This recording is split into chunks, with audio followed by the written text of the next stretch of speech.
That's right, G Show Land. Welcome to another episode of the G Show Podcast. I am G1, and this is the Geek House, Season 2, Version 2, whatever you want to call it, Episode 2. It's Friday, thank God. Ooh, we got a show today. It's kind of stacked. More stacked than I thought. What's going on here? Wait, where's my wavy? There we go. All right. Who took my orange waves? Who took my orange crush? Or the blood clot in the vein. That's what it looks like. Somebody took my REM. I don't like it, but we are here. It is Friday, and you know what they say. It's good to be alive on a Friday night. I stole that from CM Punk when he talks about Mondays. I digress. One. Listen, we got a show today because last week a movie came out, and my God, did it take the box office by storm.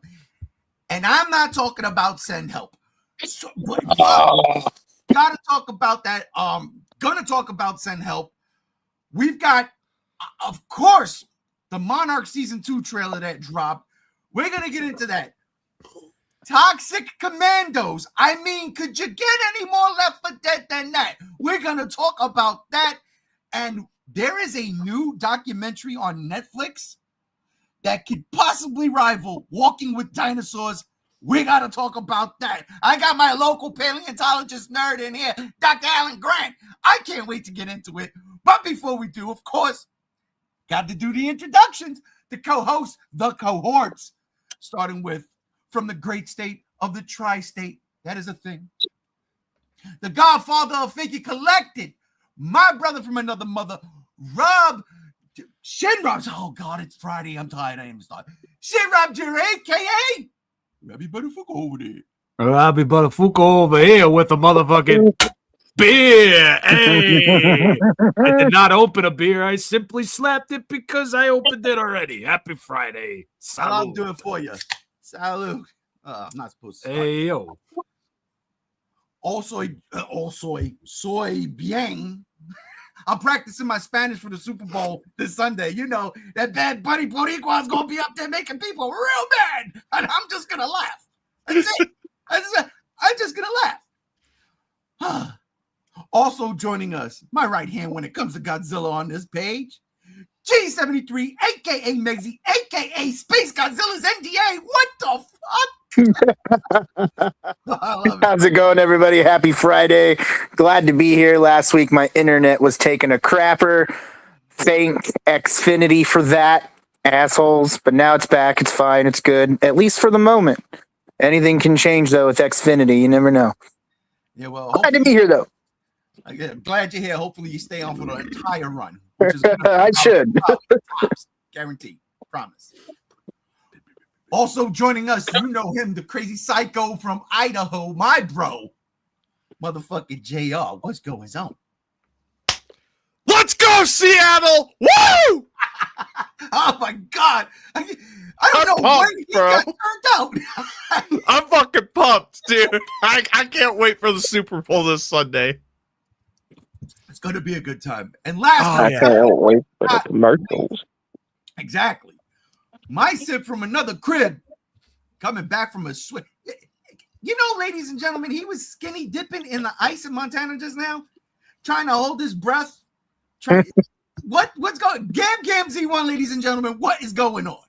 Call me a Mosasaurus the way I'd be swimming around here. And what's up, everybody? Damn. Here we go. Here we go. Oh my God, I love it. I love it. All right, introductions out of the way. Let's get down to business. First things first. We got to talk about the battle at the box office this past weekend. And boy, was it a battle because Sam Raimi had a brand new movie out, Send Help. But then there was this little movie that we talked about last week because I had no idea what it was about. And I got learned. I got schooled. I got knowledged. I got lured. Whatever you want to call it. Iron Lung was kicking ass over the weekend. On a budget of $3 million, roughly? Under 3 million. It was what, $10 million. It was literally raping the box office. Yeah, internationally, I think it was like 17 million weekend. I think it was more because I think it wound up hit. Well, yeah, you might be right. I could have sworn it hit about 17 here. No, I think it hit about 13 here, and the rest was international to make 17. Gotcha. That makes sense. That makes sense. No, No, no, am I wrong? no. Because as of What is it? I don't want to get into the direct numbers right now because we're going to discuss it. But most of its returns were domestic. Mm-hmm. Yeah, I'm looking at it right now. You're looking at it right now. It made more domestically. Yeah.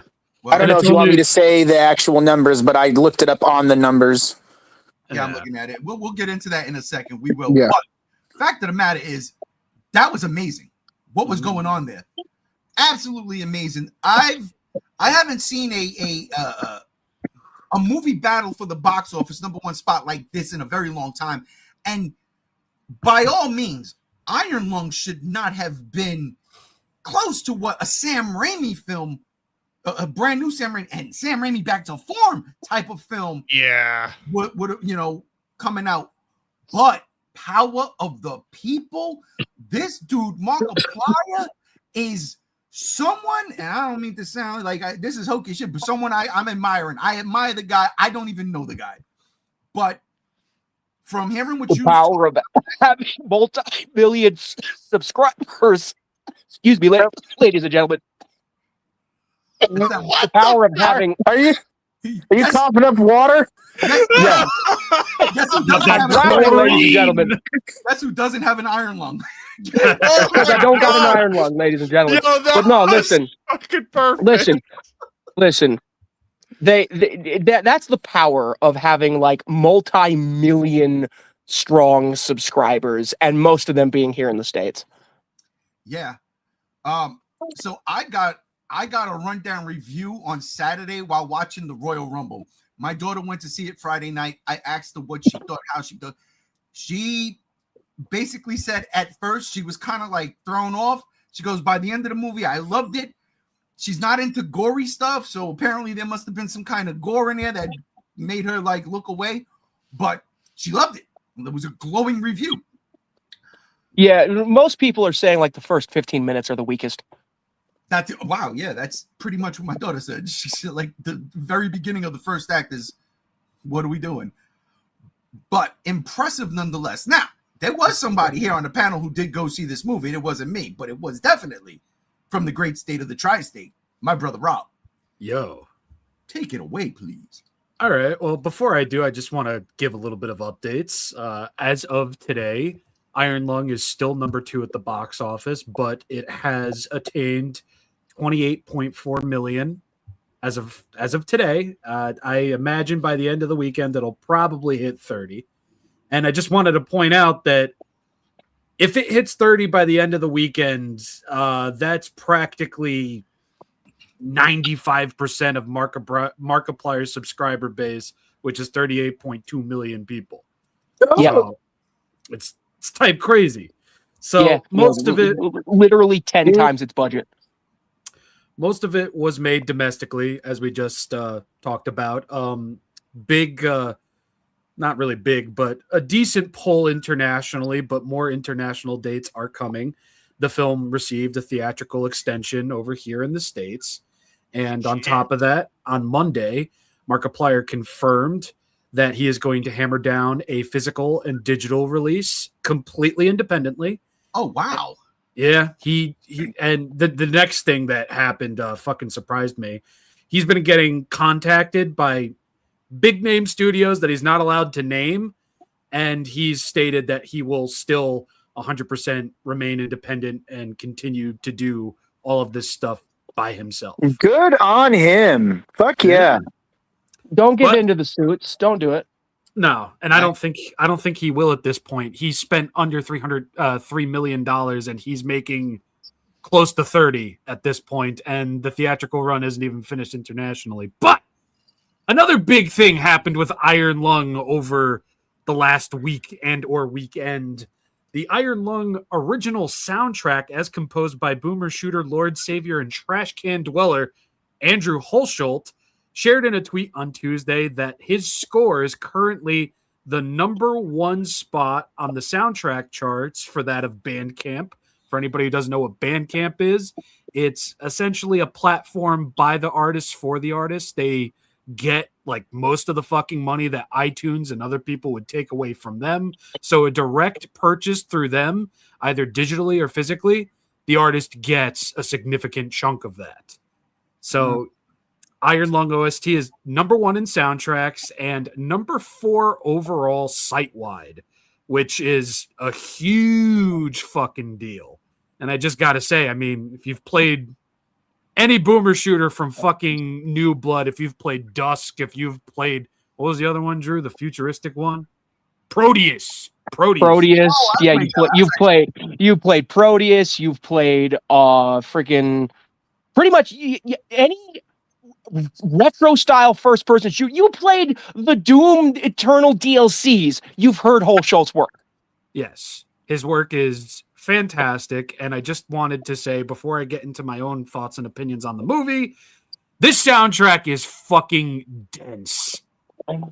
Like, I wasn't expecting any kind of like fucking metal out of it. I mean, you hear the music in the movie, but I wasn't expecting it to fuck as hard as it goddamn does, and it does. It's a great little record, and I highly recommend it, especially if you like your chuggy atmospheric metal tunes. This one is right on fucking up there, and it's definitely placing in the top 5 in regards to my personal taste of Holschult's discography. Which didn't Holschult also score Iron Lung the game, like its ambience? I wouldn't be surprised, to be completely honest. I just know a lot of the music that came out of like the scoring for the movie is just mostly new. So like the man puts in work inside that trash can. God bless him. He really does. He really does. And if He nobody lives in understands, a trash can? yes, he does. He composes all of his music in a trash can. It's part of the lore. All right. Hey, I don't All right. judge. So, Iron Lung. I went to go see this late last Saturday after watching The Ruler, Obafemi, take out most of the fucking Men's Royal Rumble. God bless. God bless. And let me say, this is a 2-hour fucking movie. It's based on a game that, at quickest, maybe can be beaten in 30 minutes, possibly even less, depending on how well you know the game and how to play it. And honestly, it's a great movie for a fucking atmospheric devouring goblin like me, because I live for this shit. I really fucking do. The movie operates on golden era J-horror pace. Like, I'm talking early 2000s, your Ju-on, your Ring, your everything like that. Every good horror movie that was coming out of Japan in the early 2000s, that's the pacing this has. It's very backloaded. Not backloaded. It's very front-loaded in a way where it's like, there's a lot of fucking build-up. There is. I mean, it's not like shit don't happen, but it's not exactly going to punch you in the face and say, hey, you're in for a fucking treat. It's slow. It's definitely slow, but it's slow cooking you to a simmer.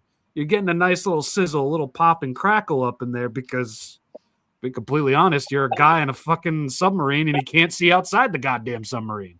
So a lot of that, I feel, was done very well. The biggest thing that goes like against the movie overall is just that I wouldn't call this movie, much like the game, accessible to a general audience. It's very much its own thing, just like the game. And it's like, you really need to be interested in it to really want to take the dive for it. I have a question. What's up? Is there references to Markiplier's playthrough of the game in the movie? End credits. Don't go anywhere. All right. You'll see a lot there for sure. People are jokingly saying that the director's cut is going to be Markiplier in a little square at the top of the screen reacting to his own movie. Yes, I want that so much. I would love that. That would be great. So the film overall sticks extremely close to the game, which many may see as like a down point. I consider it a high point just because I like that fucking atmosphere. It does add what? What's wrong with sticking close to the game? Silent Hill. I've heard this movie is actually really faithful to the game. Yeah, that's what I'm saying. What's wrong with that? Nothing. That's a good thing. Wait. Are you telling me Silent Hill was not Silent Hill? Return to Silent Hill. Watch last week's. I ain't going off again. Fuck that movie. But sorry, it's just it's a weird concept that a movie being a faithful adaptation, sticking close to the game, it's foreign to me. I don't know. Well, Go watch the Sonic the Hedgehog movies. Fair. Okay, so yeah, so the movie adapts the game extremely faithfully. Again, I feel like that could alienate a lot of people just because of how different of a movie it is. And ultimately, I would call it a strength of it just because it shows that you can have very little and do very little and still attain a lot by the end of the runtime. Where was I? Yes, you'll get some original content in the movie as well, stuff that wasn't in the game. And all of it was approved by the original game's developer, David Szymanski. And he's actually in the movie, as I said last week. And I really didn't mind those inclusions. They were winks at the audience, but they weren't, like distracting or a loss of focus overall. The horror of the movie really comes from the movement and the sounds and the slow tension for photo reveals in the submarine, which I like. I mean, that is probably the best adaptation from game to movie that I've seen ever, just because everything down to the fucking sounds is there. That click, the long, and then the picture coming up on the screen, and then just seeing Mark's reaction. It's fucking nuts. It's tense. Your butthole tightens up super fucking hard, dude. It's crazy. And it's all done just so fucking well. It's what is Iron Lung about?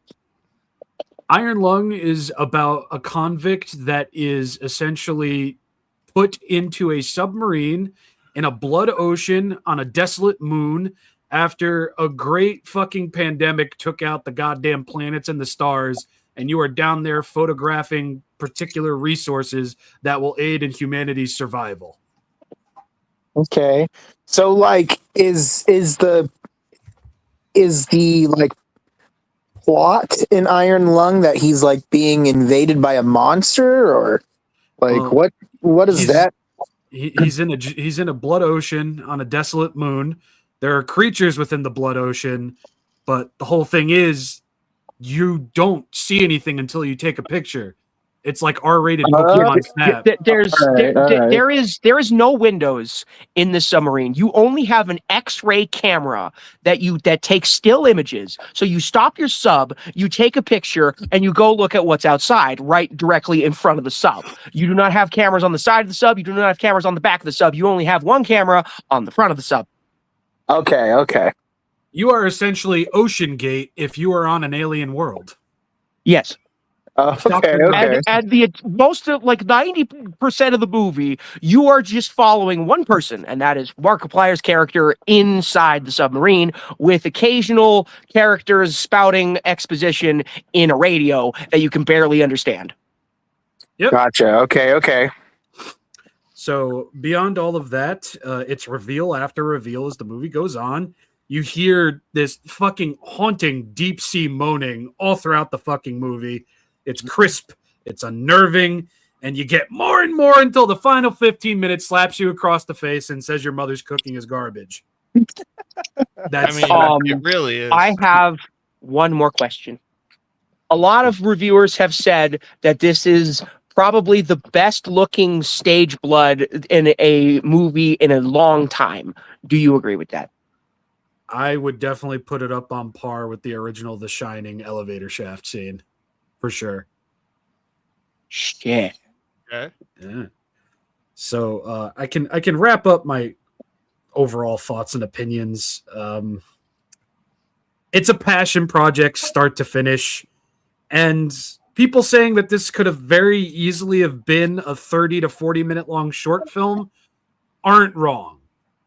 This really could have been a 30 to 40 minute short film, but I feel like that defeats the purpose of what Homeboy over here was trying to prove and do himself. And the fact that this is his directorial debut, his major film acting debut. The fact that he's as good as he is in doing this, he's more than proved beyond a shadow of a doubt that, I mean, he did a 2 hour and 3 minute long movie and he killed it. Yeah. Like he nailed everything that he needed to do. So it's to a point where, yeah, I do believe, sure, we could have a 30 to 40 minute version, but why? Why? Yeah, dude. Why? Because we live in the age of TikTok. That's why. Like, if you could pull off 2 hours of just having one character on screen, fucking go for it, dude. They can have an alternate version like they did with The Collector, where instead of the movie continuing, the protagonist sees the little girl in the house and flips her off and runs away. And they can do that with Iron Lung. Just Great have movie. it cut half. Great fucking movie, by the way. The Collector. Yeah, I really, some of my favorite slasher films. You know, it's great that Markiplier's getting all this success and recognition, especially after Hollywood, the box office reporters trying to like delist Iron Lung with the rest of the movies. Like, Yeah, they're trying to discredit him. Yeah, like because Hollywood's fucking scared. Like that was my question. That was my question to Rob. Yeah. With the way this movie ended up, the way it performed, you know, him directing, starring, and his, you know, all of that, his movie debut with a budget of, you know, less than $3 million, to see that return, do you think that Hollywood, outside of A24, would say, you know what, maybe we can actually pull some low-budget horror like this for real dirt cheap, especially now that horror is kind of on the rise, and I'm gonna get to that with my Send Help review. We could pull something, you know, smaller budget that ain't coming from A24, and we can make a profit now. You think that's the next logical step, or is Hollywood gonna Hollywood? They're fucking knocking on his door already, so clearly they see the merit in it. Clearly they're like, dude's literally getting phone calls from studios he's not allowed to name. It's Nice. it's like a fucking NDA without having to sign it. And I don't know if Hollywood is going to learn a lesson from this, but like Chase said, like, I bet they're feeling the fucking heat because a directorial debut, an acting debut, a movie fucking distribution fucking, what's the word I'm looking for? Debut. Did all of that, went toe-to-toe with the Disney Sam Raimi movie and Zootopia 2, which had a ridiculous set of fucking legs at the box office, and basically said, hold my beer. I'm going to fire in Malaysia in the goddamn blood ocean on a desolate moon, and I'm taking fucking pictures for 2 hours. Well, and it's interesting because that Chris Stuckman guy made a movie a couple of months back, and it a was lot terrible. of people, a lot of people were like shitting on it, and then you have this Markiplier fellow come out with, I haven't seen it yet. I'm holding back judgment because I'm just personally not a fan of Markiplier, but I'll watch it when it comes out. But like, it's making bank. It's doing great. It's getting reviewed well, and it's like, it goes to show like maybe the next wave of Hollywood's coming. And it's coming from the least expected place, which were assholes playing horror games and screaming at the camera their reactions. Yeah. Sometimes it pays off. I do want to bring that up with another question and kind of just like putting that out there too, though. Do you think a lot of the success for this movie has been because of Markiplier's reputation? Because he's been around for a long time. He's been building up this kind of shit for 17 years. All right. He started out with just funny improv skits where he would don a pink mustache and talk to the various horror game characters that he would play the games of and react to. And then he moved on to things like the YouTube Red short original projects, like In Space with Markiplier, A Date with Markiplier, something else. He did like 4 of them, interactive adventures. It's all been leading up to this thing where he's using his success from this 30 million subscriber empire that he's built, and is fucking doing what he wants, and it's beautiful. So with that being said, though, do you? I'm only saying this because where we're taking it, I'm just wondering, would this same success work with someone else? Do you think if someone else followed his suit, would they have the same turnout? What I'm saying is, you know where I'm taking it. With his reputation and upbringing, do you think that would work for someone else trying to make a horror movie the same way he did? Oh, bro, right here. Give me $3 million in the license to Silent Hill, and I'll pump out some fucking banging shit. Listen, we can count ourselves as much as we want, but looking at this realistically, right? There have been a lot of listen. Do not hang on. So there have been a lot of different YouTubers that have made movie, like Fred or fucking Smosh and fucking shit, people like that throughout the years, including people like Chris Stuckman or fucking Matt Walsh, even if we want to count the fucking right-wing grifter peoples, right? Because they're content quote-unquote creators too. Fucking, and most of them have been garbage. Most of them have been trash. Markiplier is a very unique individual with a very unique vision, a very unique artistic outlook on his non-gaming content, right? So it would have to be someone who is on par with him, someone like his best friend Ethan Nestor, who he made Unis Honest with, or somebody like that with a creative vision. A lot of people are looking to Jacksepticeye next because he's a very similar type of YouTuber to Markiplier. Well, he's already got a movie adaptation lined up for next year, so listen. We'll see. All I'm gonna say is you guys wait till my next fucking interview video that comes out at the end of this month. I might be changing some fucking minds here. I can't wait. Well, speaking of can't wait, you know who can't wait to get off the island? Not that one. This guy right here. You're not going to spoil anything, are you? Because I'm really excited to see this movie. I'm not spoiling. I'm not going to spoil review anything, but I'm going to tell you real quick. This scene right here, when I got the tickets, there wasn't that many tickets sold. Really? Yeah, and we caught a 4:30 movie that didn't start until 5:30. Apparently, well, it was about 5. Yeah, you get half an hour to an hour of trailers were ridiculous, and I'm gonna get to the trailers in a minute too. But this scene, there was more people in the theater when we got there than there was when I bought the tickets. The theater was actually really nicely packed, and it brought me back to a time where I'm like, oh yeah, if I go to the movies at a decent time on a fucking weekend, there's gonna be a lot more people than 5 when I go at 7 in the morning. Because I'm stupid like that. I'll do that. But this scene right here, listen, like the fucking theater was like, oh no! Oh, it's so good. So good. That's all I got to say about that. But this scene was great. Send help. Sam Raimi. Let me tell you something. He took Evil Dead 2. He took Evil Dead 2. Some of the fucking nasty bits from Evil Dead 1. And then some of the weird comedy he had in the god-awful Spider-Man 3. Flipped it and made this movie. And it was fucking good. Fucking worth it.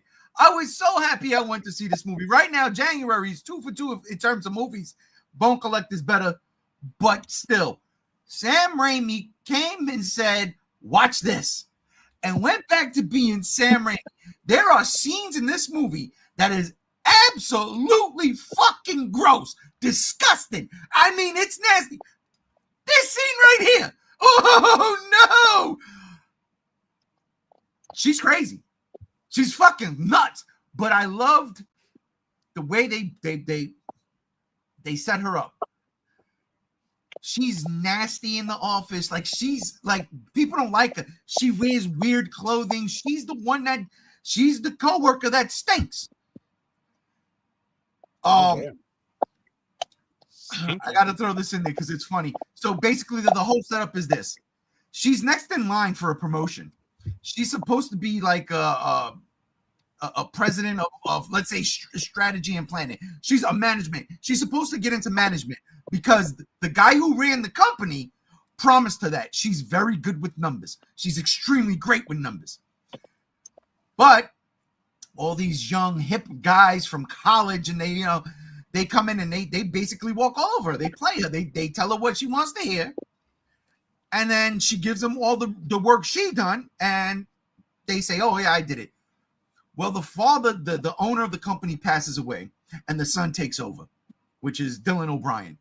But the best part, in a cameo, because the portrait was on the wall, and we know who the father is, it's Bruce Campbell. Oh, That's what I heard. That cracks me up, dude. Spoilers. in the movie. Dude, I put it like this. That was the second best cameo I seen within this revolving year. The first best cameo was in The Running Man when Arnold Schwarzenegger was on the money. He was the president. He was the pitcher on the money. That was great. I digress. Oh, there's also another cameo. Fucking Sam Raimi's Oldsmobiles in this goddamn movie, apparently, as well. Of course, it's in every movie. Fucking Evil Dead car, dude. I wasn't even paying attention to that, but it more than likely is. But yeah, so that's the setup. And then she goes to meet with Dylan O'Brien, the son, and she's looking forward to getting the promotion. But she's again nasty, disgusting. Like she's really weird. That's the only way you could put it. And they make it painfully clear. Like it really, really, you feel bad. Like I'd be like, damn. Because working where I work, I see this type of shit all the time with some of the kids. It's just like, come here, let me talk to you. Right? Maybe pick your pants up. Maybe, I don't know, do this. Do you want to share a coloring book with me and we can talk about your weekend? It's weird, but that's who she was. She winds up working her way onto the plane, which that's the beginning of the Sam Raimi's. Actually, there's a tuna fish thing that was utterly disgusting. Ew. But the plane is when you get the kind of horror jump scares, the Evil Dead stuff, the comedy. It's funny, and then they crash, and the just it's him and her on the island. But here's the fucking crazy thing: she's still like, again, this is what I loved about this movie. She's ugly. Like there's no other word to describe her. Right? She is not an attractive woman, but as time progresses on the island, she's actually getting prettier. Look at this poster. She looks fucking. That's fun.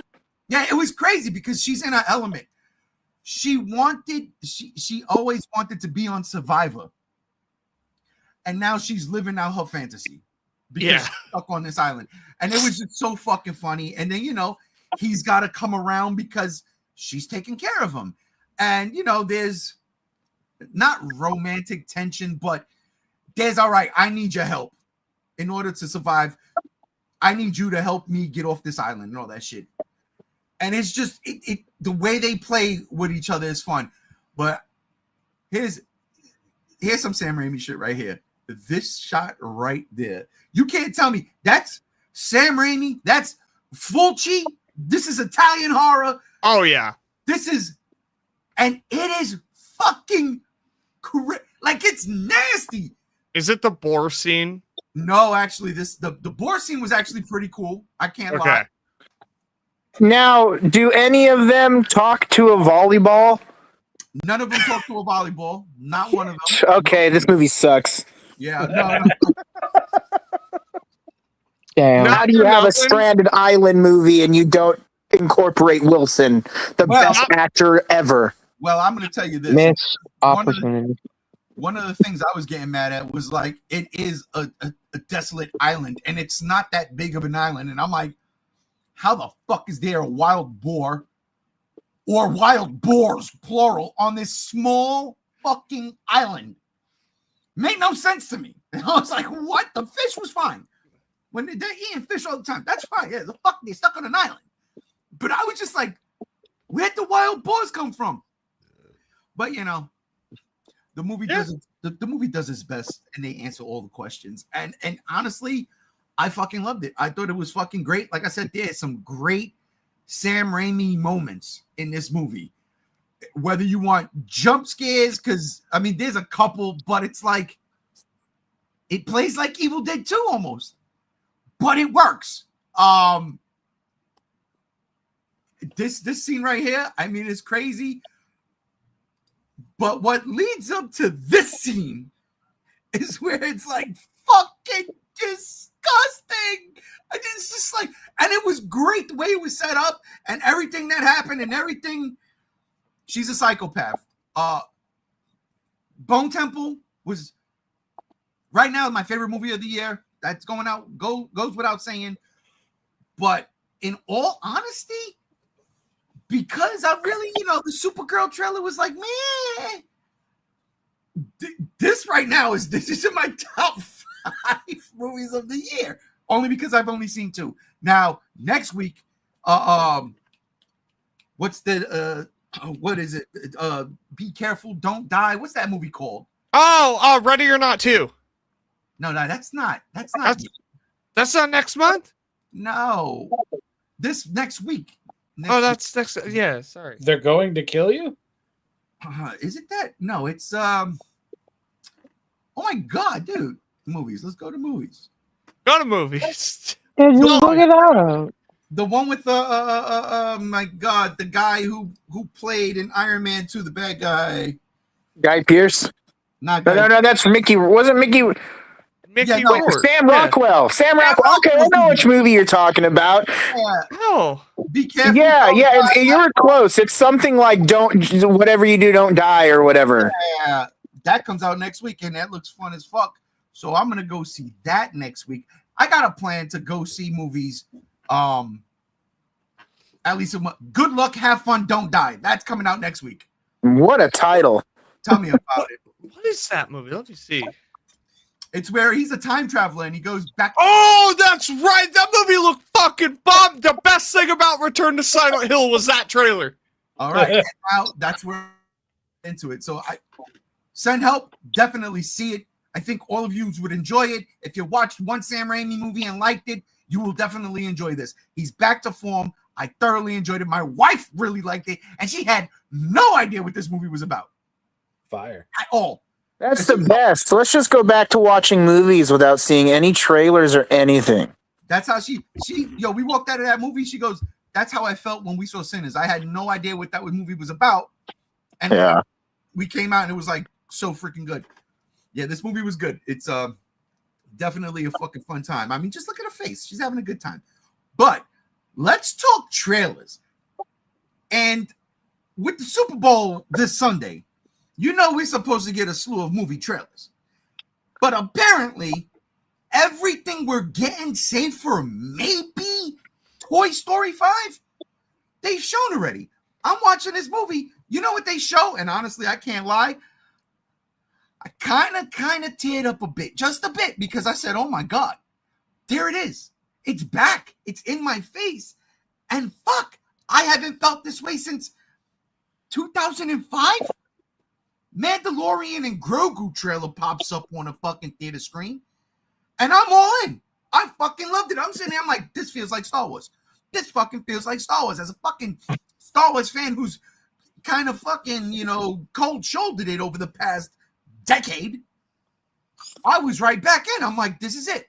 Well, apparently that's the trailer we're going to see at the Super Bowl. Well, gee, thanks. Yeah, Jesus. Come on.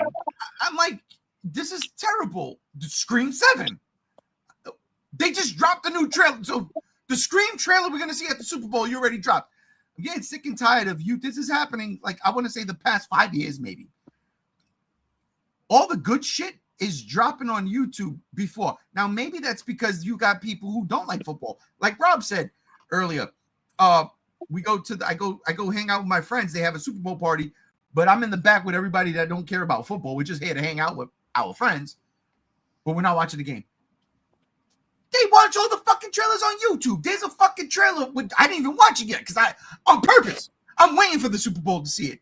But it's fucking Jurassic Park and Xfinity. God. For the de-aging bullshit. Dude, I didn't watch it on purpose because I want to watch it during the Super Bowl. Okay. It's very frustrating for someone who really anticipates these things now. Since 1996, when I first saw Independence Day during the fucking Super Bowl, I was like, what the fuck? In my cousin's house, and we were movie nerds. We go to the movies to see anything. It didn't matter. And we're sitting there like, what the fuck?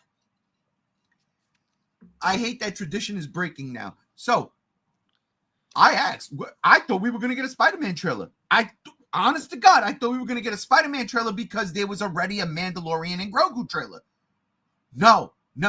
Marvel ain't showing shit. I'm like, motherfuck us. It's frustrating, but I don't know. Maybe they're lying and they're saving the surprise. Listen, I would not be mad, Gams. You know, I'd be calling you right away. Oh my God, Peter Parker's back. I'm sure we'll see Transformers, Michael Bay, 13th movie like we always do every Super Bowl. You know, it'll be all right. There'll be some surprises. That's so funny because he's actually making another one. Yeah, well, that's why I bring it up. Now, let's not talk about that. Yo, why you gotta ruin my night, to what man? degree that he's actually involved. Right. We also might see something of the Harry Potter HBO show. Yo, why you gotta bring my mood down? Because J.K. Rowling sucks. Fuck J.K. Rowling. I can't disagree with that, but this new fucking Harry Potter show, no. All I'm saying is there might be surprises. Well, one can hope. One can hope. I heard there might be a new Supergirl TV spot. Okay. Yo, but that Lobo one, that was pretty good. It better be just Lobo in the TV spot. I'm just saying, I gotta stop. I really like the girl playing Supergirl. So, but anyhow, that was it. Send help, see it. Iron Lung, see it. A great. You need to see it too. What was that? You need to see it too. Iron Lung. I know. I gotta see it. Yeah, I know. I have to see it. I'm going to. But like JR, I'm going to wait because honestly, I don't know if I want to sit 2 hours in a movie from a YouTuber that I have no connection with like that. My daughter went and did it because she has that connection. I would probably get more mad if I real quick though. Yeah. Real quick though, before we move on, I just wanted to go back to Ride Along real quick and say that the cut of the movie with just Markiplier being in the corner should be the audio commentary. That would be funny. Yeah. Dude. That would be genius. Just start off the commentary. Hello, everybody. My name is Markiplier, and welcome. We're going to watch this movie about a guy that looks like me in a bad situation. Well, speaking of watching things that are from movies that are now on television, let's get to it. Chase, Is it time for me to have a heart attack? Yes, Chase. Monarch Legacy of Monsters Season 2 dropped the second trailer, and honestly, I need to know what the fuck is going on here. What is this new monster? Is Godzilla and Kong going to team up before we fucking see them fight for the first time? Or is this just some kind of a cheap marketing trick? Dude, yeah, okay. So yeah, as we all know, the trailer dropped for Monarch Legacy of Monsters Season 2. And boy, oh boy, did it have some great shots and some really fun stuff to show. But there's some confusing things revolving around this show. At least from now, the big headline that keeps the one line that keeps being put into the articles of the show is that Godzilla and Kong team up to fight Titan X, which is this Biollante squid-looking type creature. I don't think there's any doubt that this creature took inspiration from Biollante. I think there's a lot of inspiration behind that monster design, which is great. I think Titan X is a fun idea. But yeah, there's a lot of there's a lot of things going around right now that are a little confusing with the continuity of the show and stuff. And the number one thing, or one of the main things, is they're saying Godzilla and Kong join forces to fight this monster. Like, okay, like, do we really buy that? But I don't know, man. I don't know, you guys. I think Monarch has already changed some consistencies with its canons already, so I don't really know what to expect, but I guess we're gonna be seeing Godzilla and Kong kind of tolerating each other for a moment to save humanity before the big showdown where Godzilla gets mad and goes after Kong. Maybe we see why.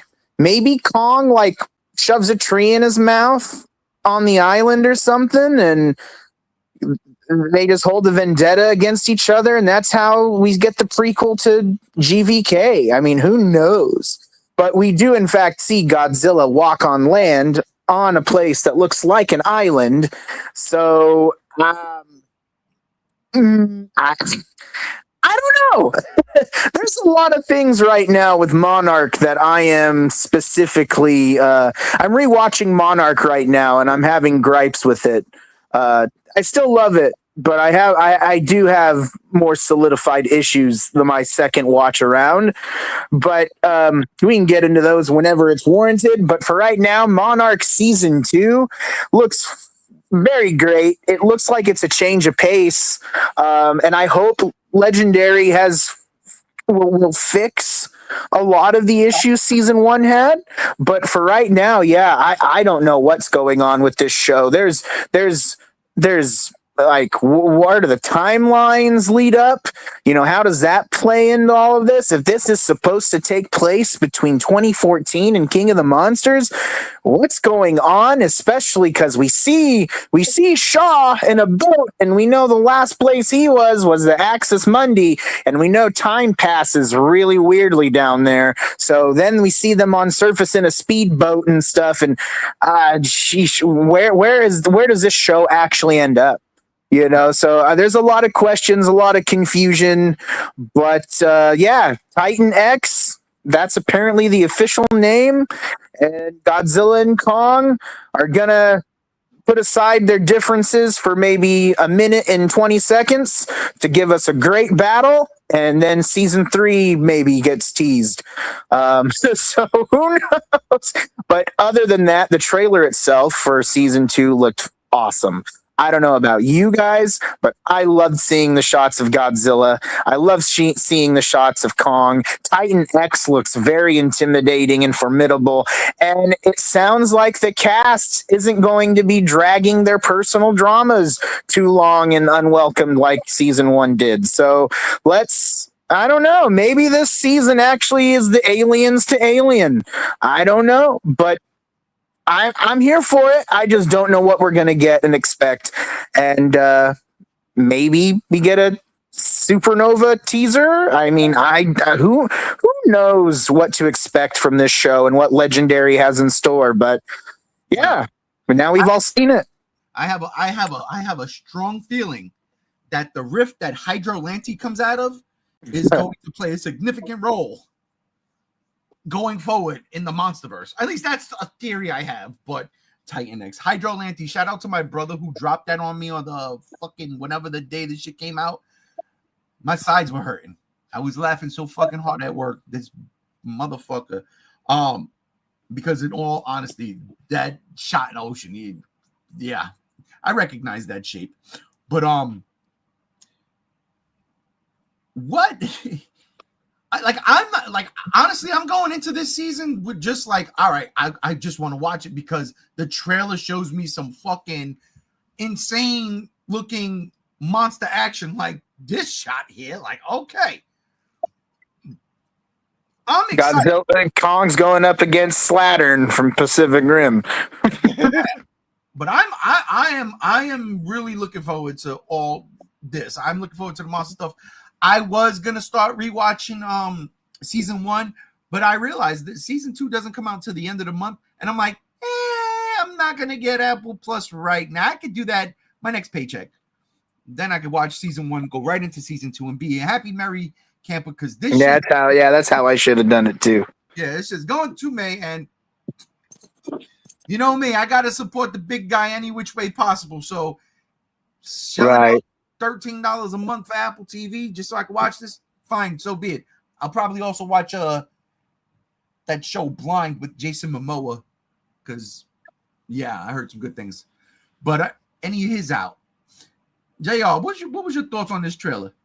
The trailer looks good. I'm one of the people that have concerns because it's like, if Kong and Godzilla are really teaming up to fight this thing, it does rub me the wrong way at the complete disregard for what the Monsterverse is trying to set up as far as lore and continuity. Like, they got rid of the comics, so the comics are essentially a waste of fucking money now. I mean, they're good comics, but in terms of like continuity and lore, yeah, you don't fucking need them now. So it's like, why even fucking bother making them if you're just gonna fucking throw them out in like 6 months? So the lack of regard for that is rubbing me the wrong way. Now, it has yet to come out, and maybe that's just marketing speak.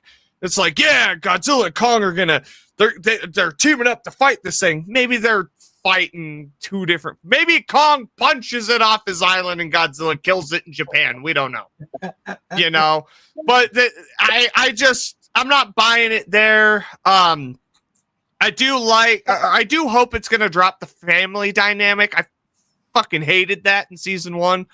And then, yeah, definitely time period wise, like, where are we? Like, it's supposed to be between 2014 and King of the Monsters.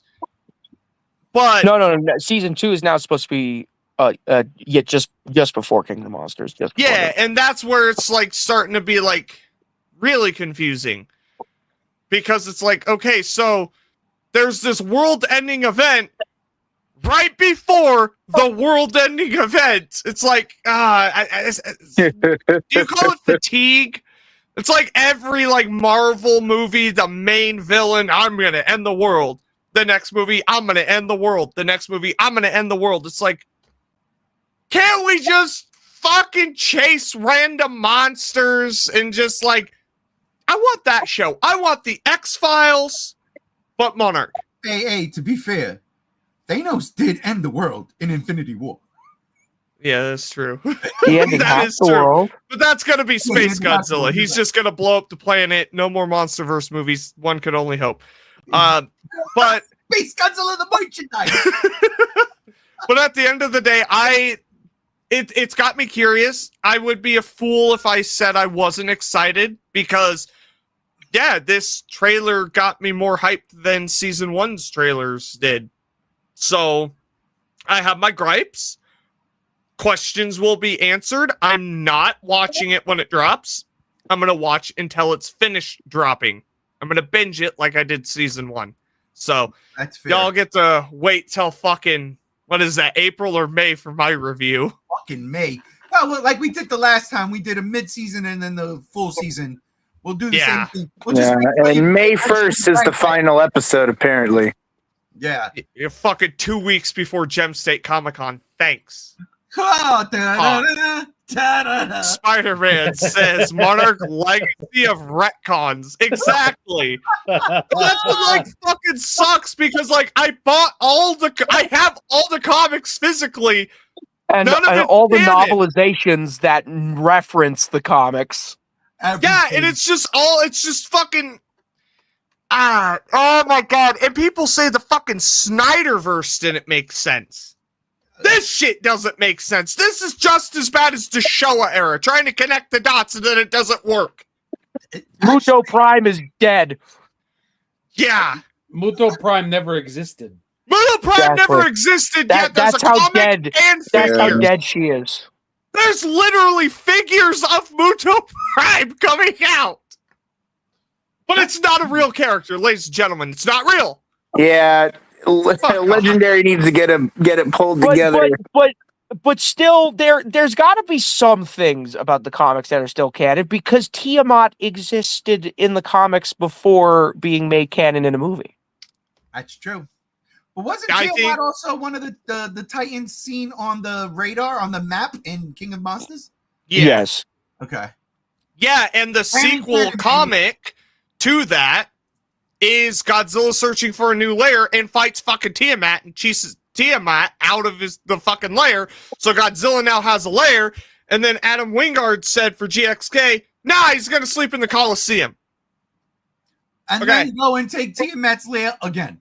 Yeah, it's like, Jesus fuck, dude. You know, Godzilla's an And- asshole. And then in the Kong Survivor game that takes place between Tiamat Skull has Island and or is it right after Godzilla versus Kong? Kong kills the baby Tiamat. Yeah, Yeah. Tiamat has a baby. I think Legendary needs to get a lore master. That's what like Elder Scrolls did. There is Sonic did literally too. a guy Oh, for snap. Bethesda in charge of all of the lore for Elder Scrolls and Fallout. Dave Filoni. Seriously. Dave Filoni, pull the double duty, baby. Come on. Yeah, now. fuck, dude, for real. Dave Filoni moving forward, bro, make it make sense to me, please. We need that here because I'm having fucking aneurysms trying to follow the Monsterverse now. It's fucking terrible. I'm not buying any more comics. Rob, what was your thoughts on this trailer, man?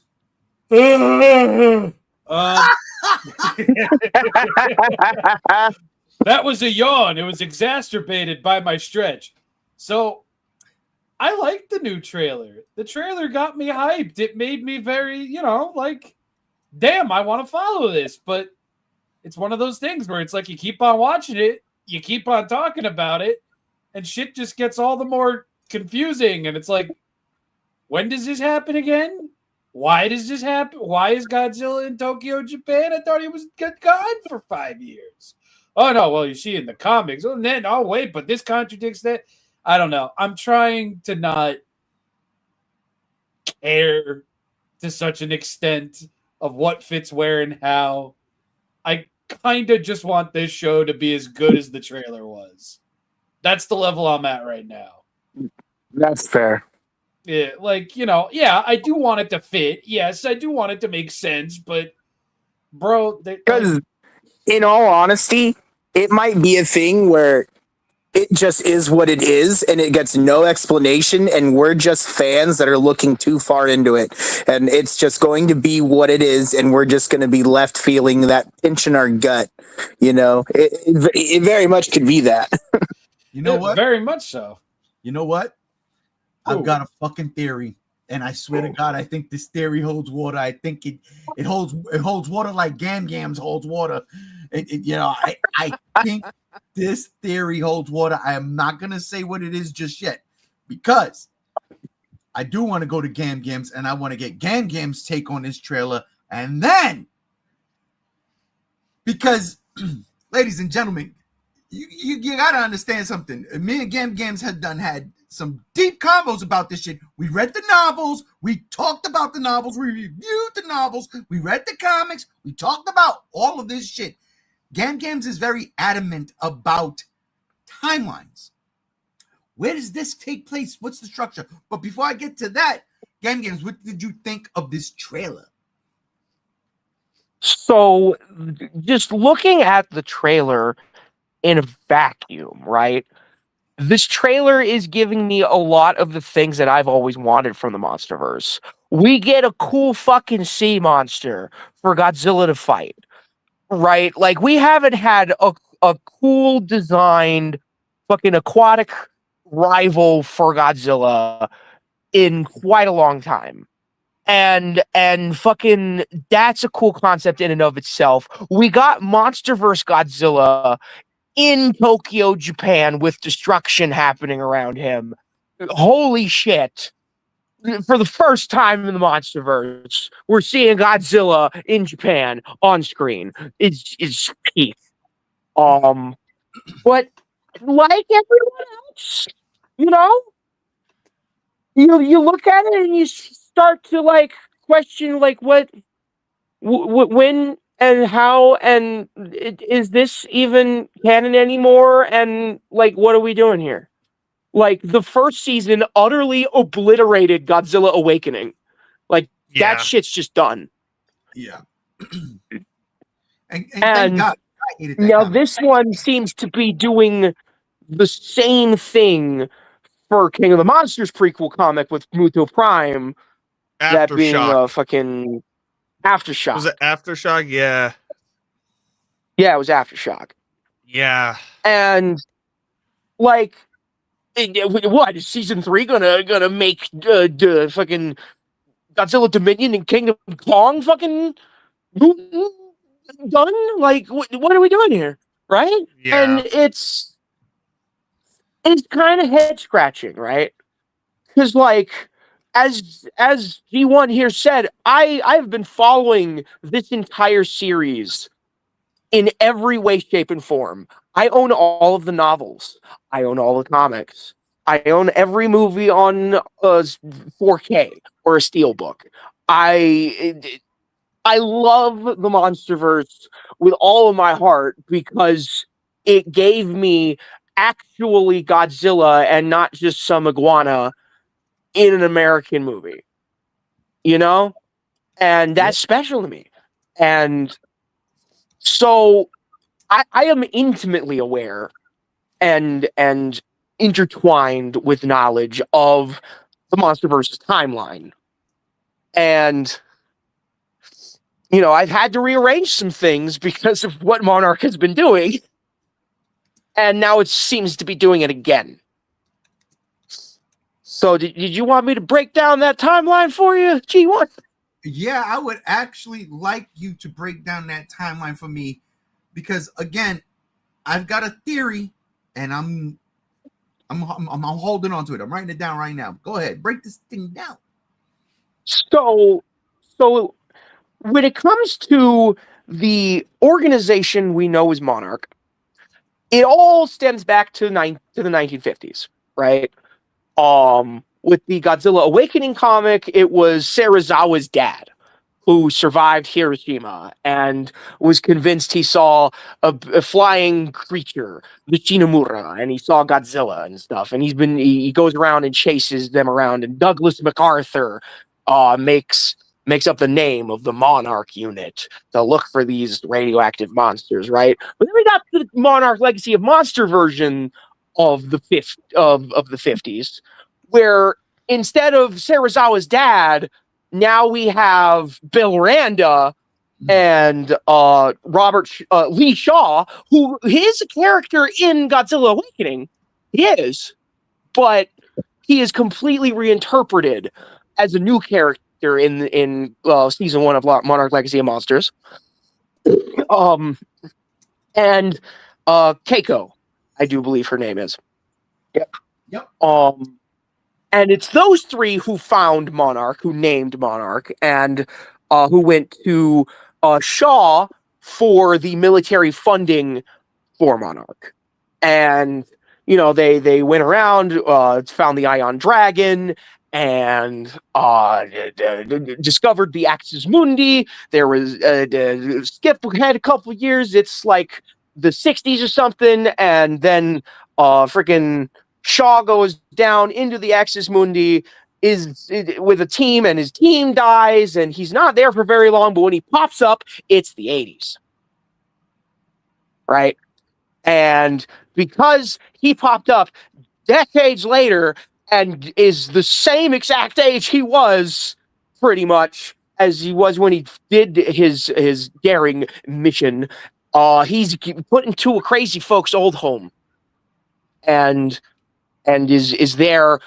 Fast forward, we now have 2014, right? And we have that movie.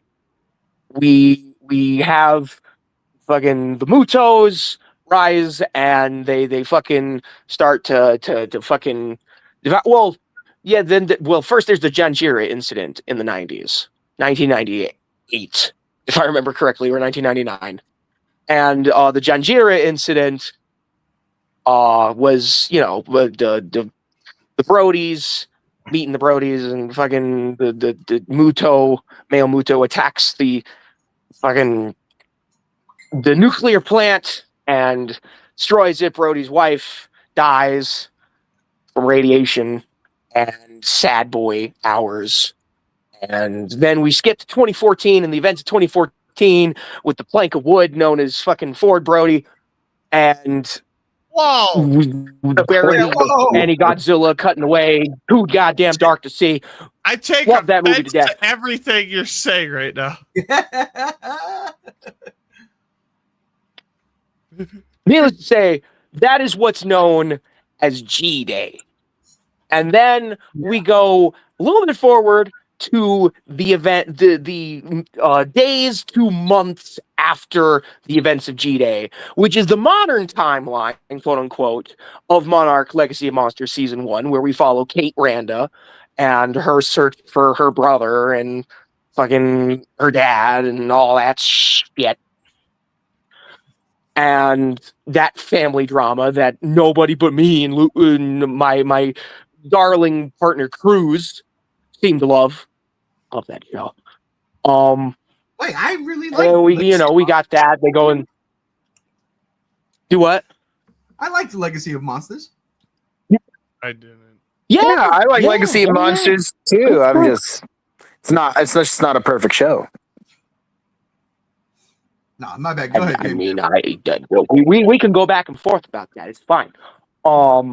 So they have their family drama, and she finds her dad, and things happen, and then they go into the Axis Mundi, and then they find her grandma Keiko, who was there like the whole time, and is barely like older than she was in like the 60s or the 50s.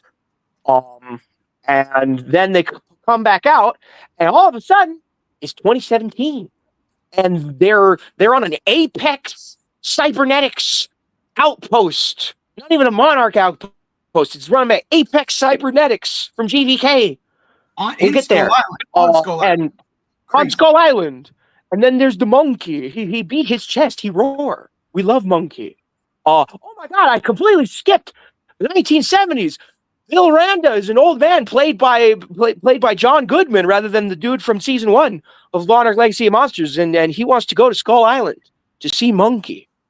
But he didn't know that Monkey was there, but he knew that things were there. And, he recruits Samuel L. Jackson's character and his whole squadron of plucky Vietnam War vets. And they go to Skull Island, and then a lot of them die. And then they run into this dude who was in World War II, played by John C. Reilly. And he wants to go back to his family. We love Kong Skull Island in this household, all right? Great movie. 1973.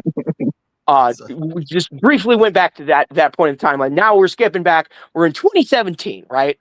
Now, my theory, right? Because, Lee Shaw, at the end of season 1, he lost his grip and he fell back into the Axis Mundi, right? And we all know there's wibbly wobbly, timey wimey stuff that happens with the Axis Mundi. So my personal theory is that we're going to see Lee Shaw pop up finally out of the Axis Mundi. We're going to follow him for like the first episode, and him finally getting out of the Axis Mundi to reunite with Kate and all the others. And it is no longer 2017. It is, in fact, 2019 post King Ghidorah. All right, and that's how this all makes sense. In the head canon, it's in the head canon. We don't know yet. We got to wait till the end of the month to find that out. Yo, everything you just because said. Season 2. Go ahead. I gotta snort some lines to follow the dots that you just fucking. That is a lot. There was a couple of. There was a couple of times I had to go back, yes, and we're still not even done because was that guy Charlie Day from Always Sunny who was like with the fucking board behind him, bro. That's fucking right? specific.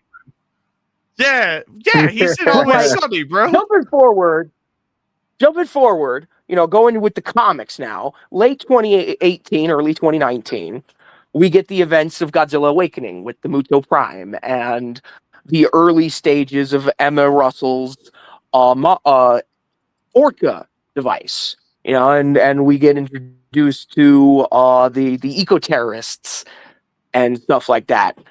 And Godzilla, it explains how Godzilla got different looking spikes, because when he was fighting the Muto Prime, the Muto Prime literally shattered Godzilla's dorsal plates, and then he did a big cool back nuclear pulse that killed the Muto Prime, and then he went into the ocean to heal, and that's why they look like the 1954 spikes now.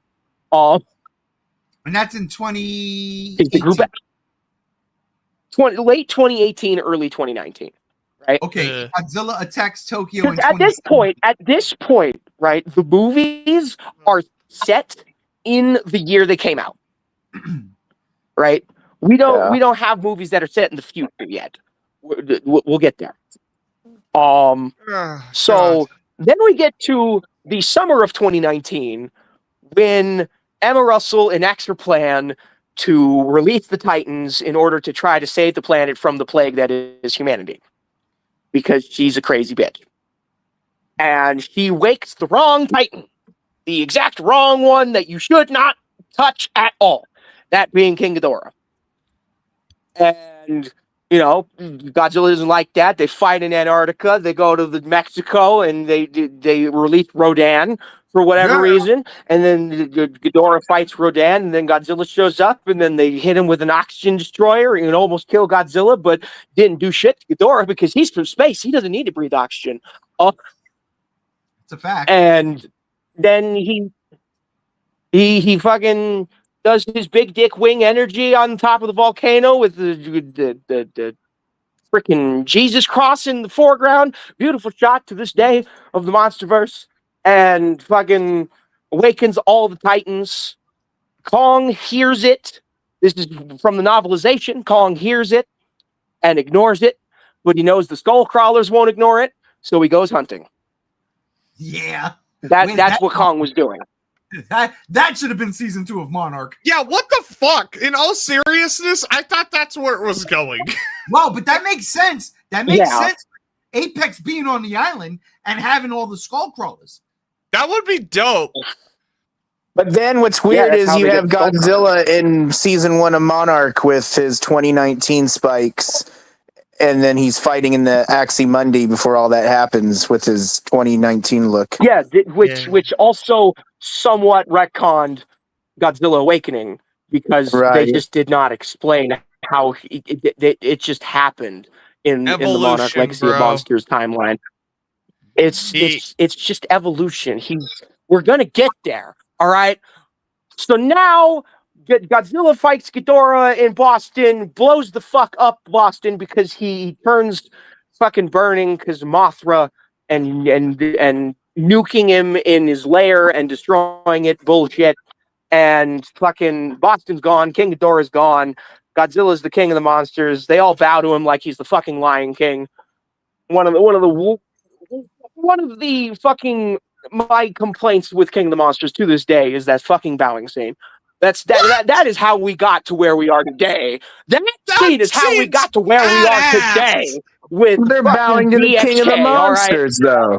He's the King of the Monsters. No, I'm sorry. They are supposed to be animals. They're not supposed to know the concept of bowing. That's a human thing. Hold on. It's not bowing. For all we know, that's how Titans submit.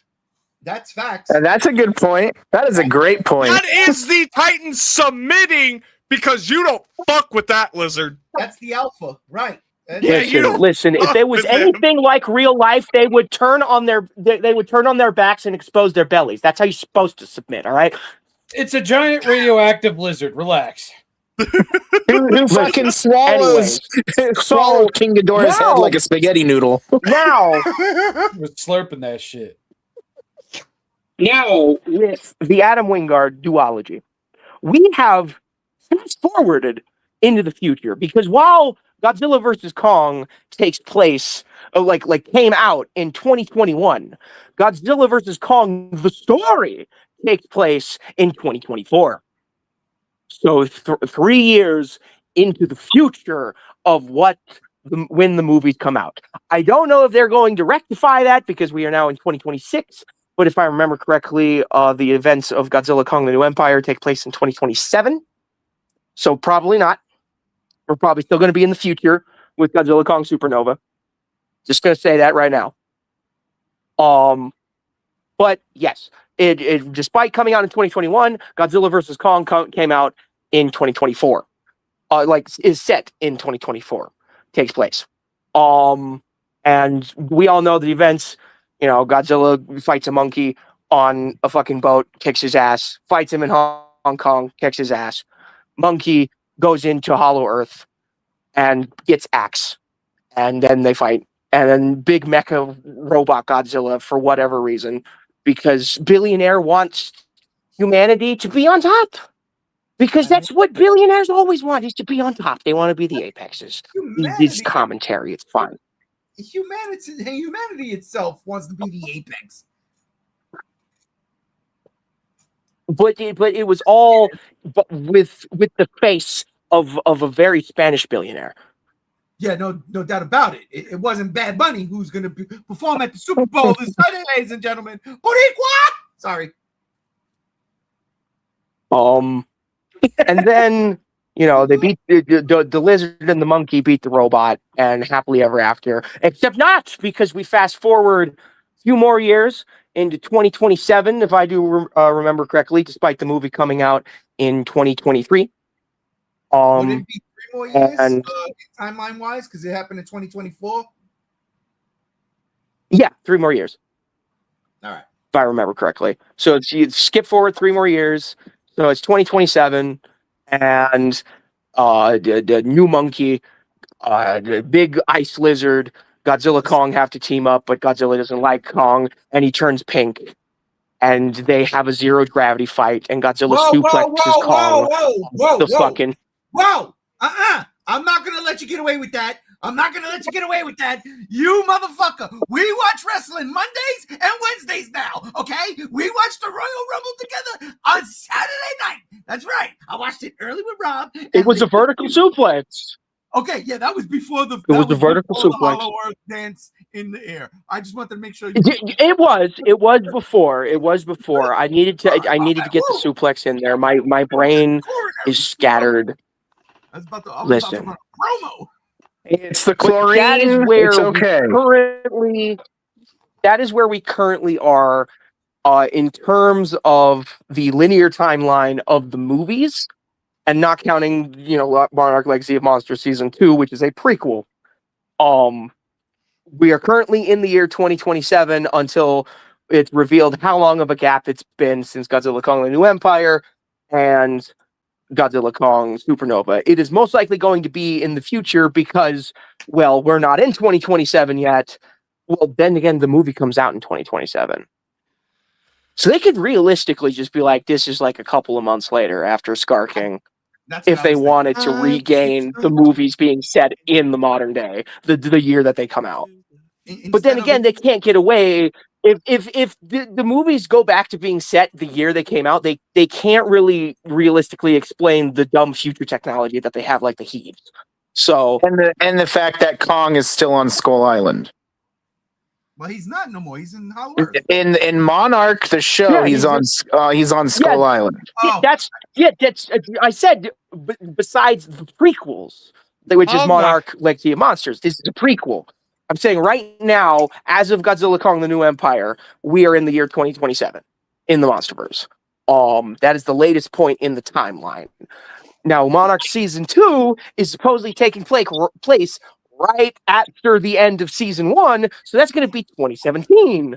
So, how the hell is this new world-ending threat going to show up? And then we're going to get a newscast in Godzilla King of the Monsters saying that Godzilla hasn't been seen in 5 years. How are we going to do that? Is Godzilla and Kong seriously going to be fighting this thing without anybody noticing? Because that's impossible, because Godzilla destroyed Tokyo. We see it. We look at it. He's surrounded by fire. That is Tokyo, Japan. That is Tokyo. Dream sequence. I got it. Theory time. Wow. First off, loved the trailer. It was great. Loved every fucking shot of the monsters. I said that already. Here's my theory. The Access Mundi, that that one point of Earth that's not the hollow Earth that sends you all over the place, apparently. And you can stay young forever in there and then come out 90 years later and be 24 years old. It's great. It's perfect MacGuffin for the craziest theory ever. You see, ladies and gentlemen, what Monarch Legacy of Monsters is an alternate reality. It is not the Monsterverse movie. Dude. It's not. It's not the dude, Monsterverse. check the comment. Uh-oh. Spider-Man says, I dude. just assumed the Monarch writers watched Singular Point and decided to make this series take place in an alternate timeline and not say anything about it. See? You see? Y'all were on the This same is the brainwave. Dohertyverse. This is the Dohertyverse. I'm telling you right now. I know this guy. I know him. I know you son of a bitch, Spider-Man. While I throw up my favorite image of the Monsterverse right there, because this is it. This is the time vortex. This is what is going to happen not in between, but between both of these entities. The show is a reality that's so close to what we've been seeing on the big screen, but there's just these little minute differences, just tiny ones. So close. Whereas this Godzilla from the show is going to get sucked into the vortex and shot out into space. Godzilla. There's your supernova right there, baby. Yeah, I don't want to. I think you're too smart for this franchise. What I'm trying to say is, seriously, think about it. It makes sense.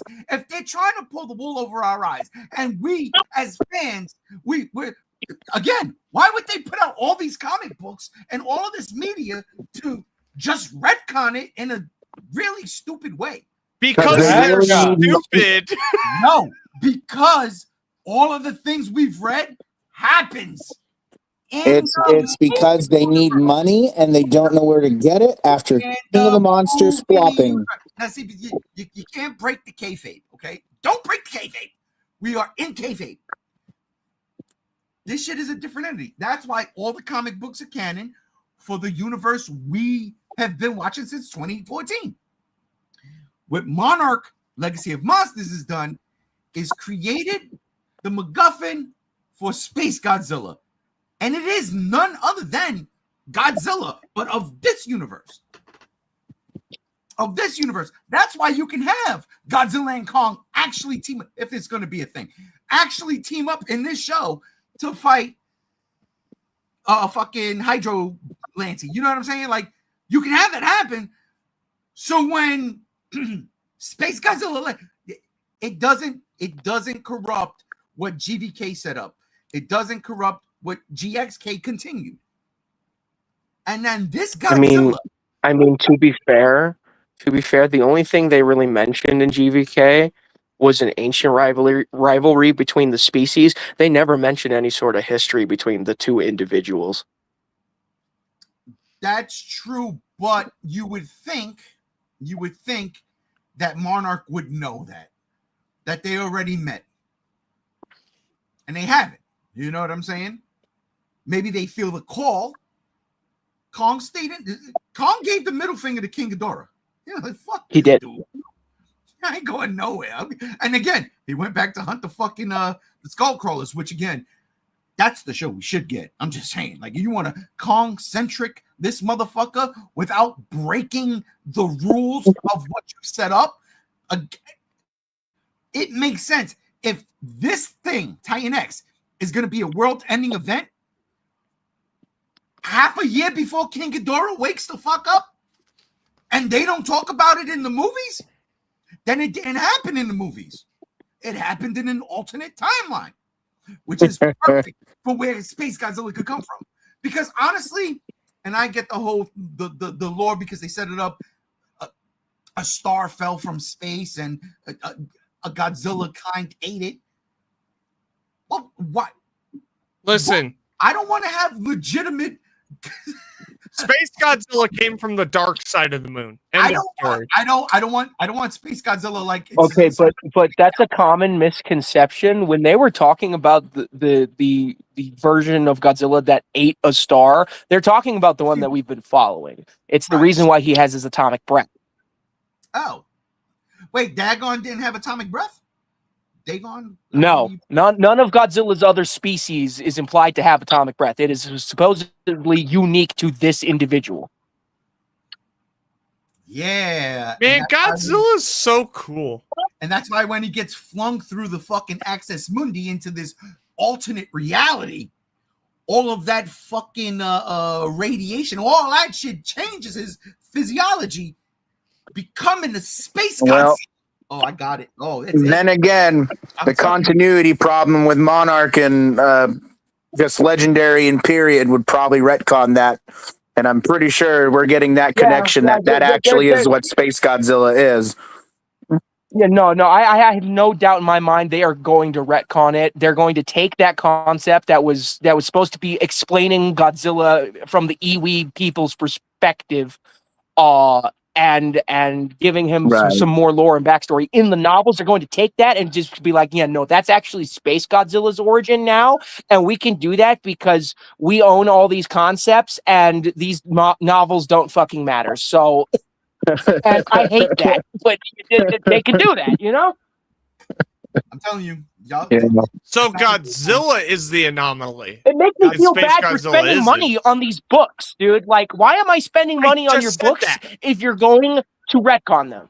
That's what I'm saying. But I mean, they're good reads. They are good not reads. retconning nothing. All that shit happened in the movie verse. On the TV show verse, they're setting up Supernova. This Godzilla that's attacking Tokyo here, this guy, this motherfucker right here, this guy right here, that's Space Godzilla. My words. Look, all I'm gonna say, Oh, go ahead. I was gonna say, if they do that, I'm not watching Supernova. If they actually do say that now. No. You say that now. I'm not watching it. At this point, I'm gonna ask you when I'm like, hey, give me the movie ticket. Give me the movie ticket, because I ain't paying to see this shit. But you did watch New Empire just to shit on it, so why would this be any different? I saw New Empire in IMAX and had a good time for exactly 7 hours before I shit on it. You guys got 7 hours of me being positive until the next day when I said this movie is fucking stupid. I went to bed questioning too much. And I remember about a month later, you said to all of us, me and Nana and I and the kids or your friends were watching it, and you were just talking shit about it and laughing about it. Dude, GXK The New Empire on some real shit. If you have like a 24-pack of Paps and you just want to watch some fucking dumb shit that isn't Tommy Wiseau's The Room, GXK The New Empire is a close second for me. On some real shit.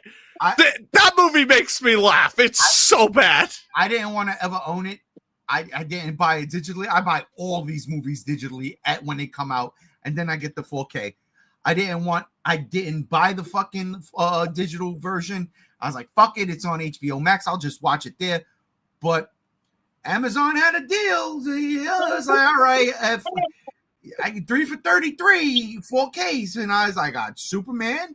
I got one of the best DC animated movies. And then I got GXK. I was like, fuck it. I got GXK on 4K at a good discount. I think it was like $20. It was not much. Mine was less than that. So. Yeah. Well, I got mine at my buddy's store a year ago. So it's like. And again, like, you know, you can hate a movie, but every now and then you go back and watch something and you kind of appreciate something about it. I appreciate the special effects. It's a weird thing to say, but like on Thanksgiving, my niece wanted to watch a Godzilla movie. She's never seen one. I put on GXK because I was like, you're like 5. This was made for 5-year-olds, so maybe you could get something out of it. And she hated it, so I put on King of the Monsters and she liked it. I think that's bias. I think you're lying. And No, I got Nana here to back that shit up too. She loved it. Spider-Man comes in and says, "Didn't Mutos evolve EMPs to weaken atomic breaths to paralyze Godzilla's?" Who fucking knows? Listen.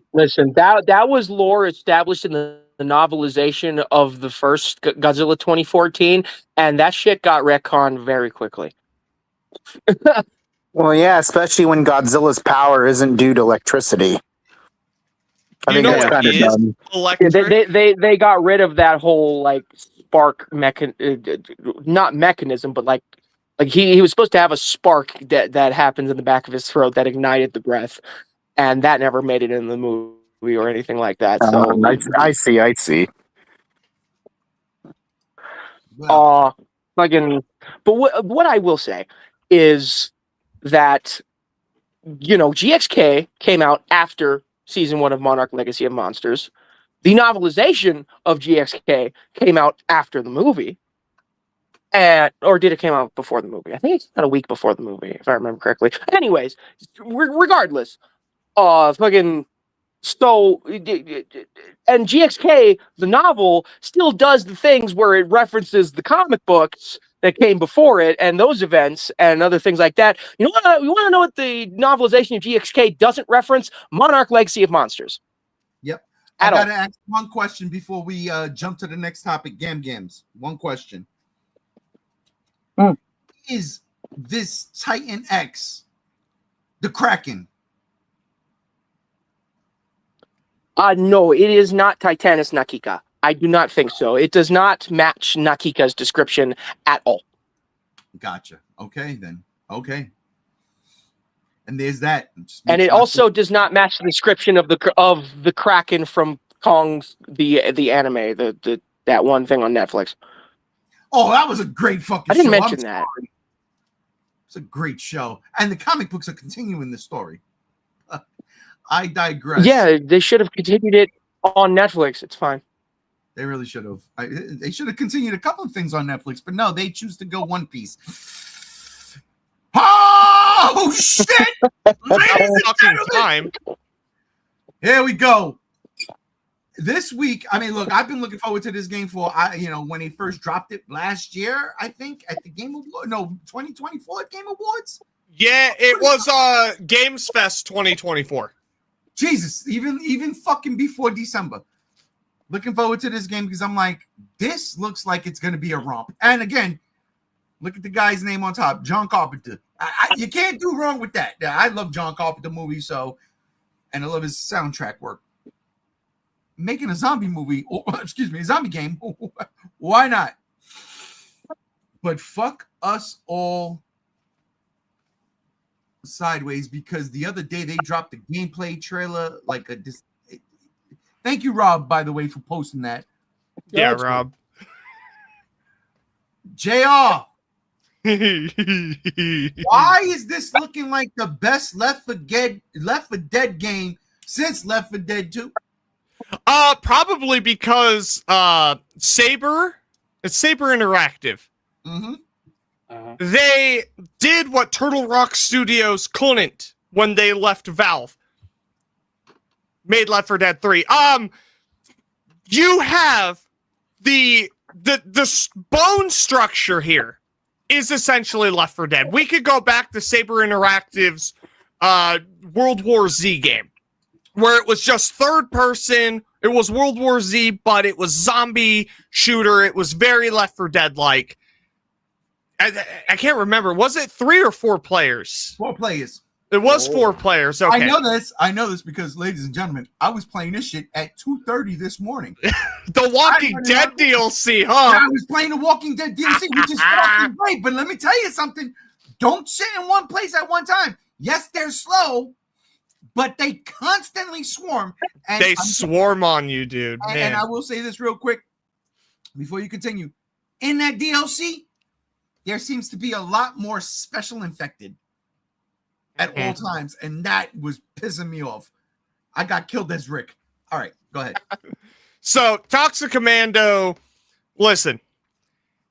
It took the basic Left 4 Dead formula and is like, okay, well, we're going to add a shit ton of guns. Like, they were saying there's like 16 fucking guns at launch. Okay, you can fully customize those guns. Okay, and I mean grip, barrel, optics, fucking stock, mags. I'm like, holy shit, and camo. I'm like, yo, okay, that's all I've ever asked for in a fucking game like this. That's all I've ever asked for. Let me customize my fucking gun. And they're giving it to you at launch. Okay. And then there's 4 characters, 4 different fucking classes, each class. Bro, you can level up. You can get perks for these classes. All right, that's fucking badass. I love it. Back for Blood shit the bed with that shit. Which is crazy to think about because it's like Back for Blood, the developers of Left 4 Dead, couldn't even fucking get Left 4 Dead right, and this game is shaping up to be more of a Left 4 fucking Dead game than they could fucking create. So they're building up on that.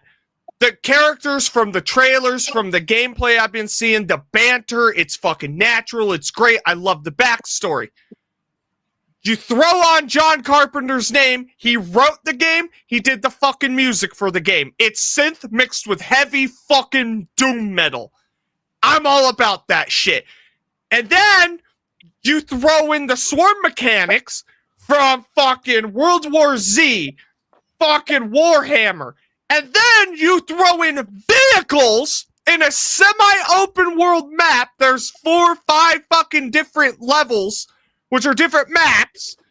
Each one with full quests, side quests, and a bunch of other shit that you could just do.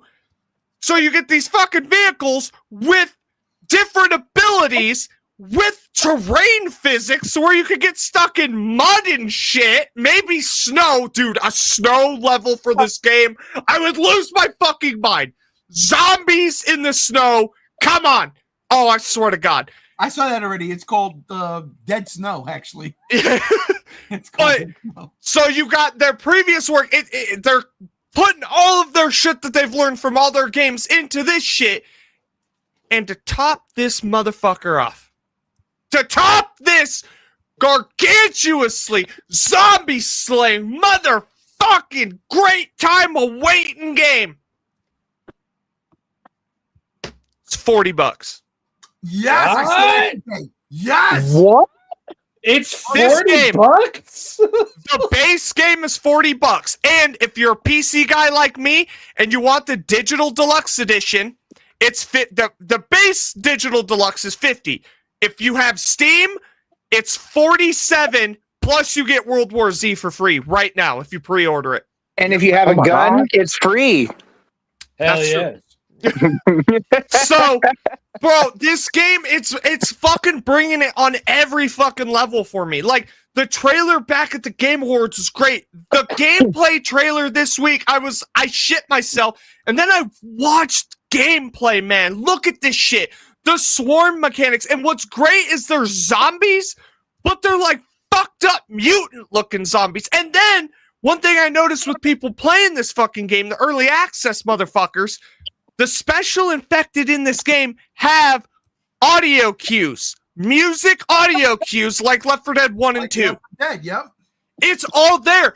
I genuinely think Saber Interactive looked at Turtle Rock and said, look, you can't fucking do it. Back 4 Blood fucking sucked, and now you're making this weird robot fucking game nobody cares about. We're gonna fucking do it.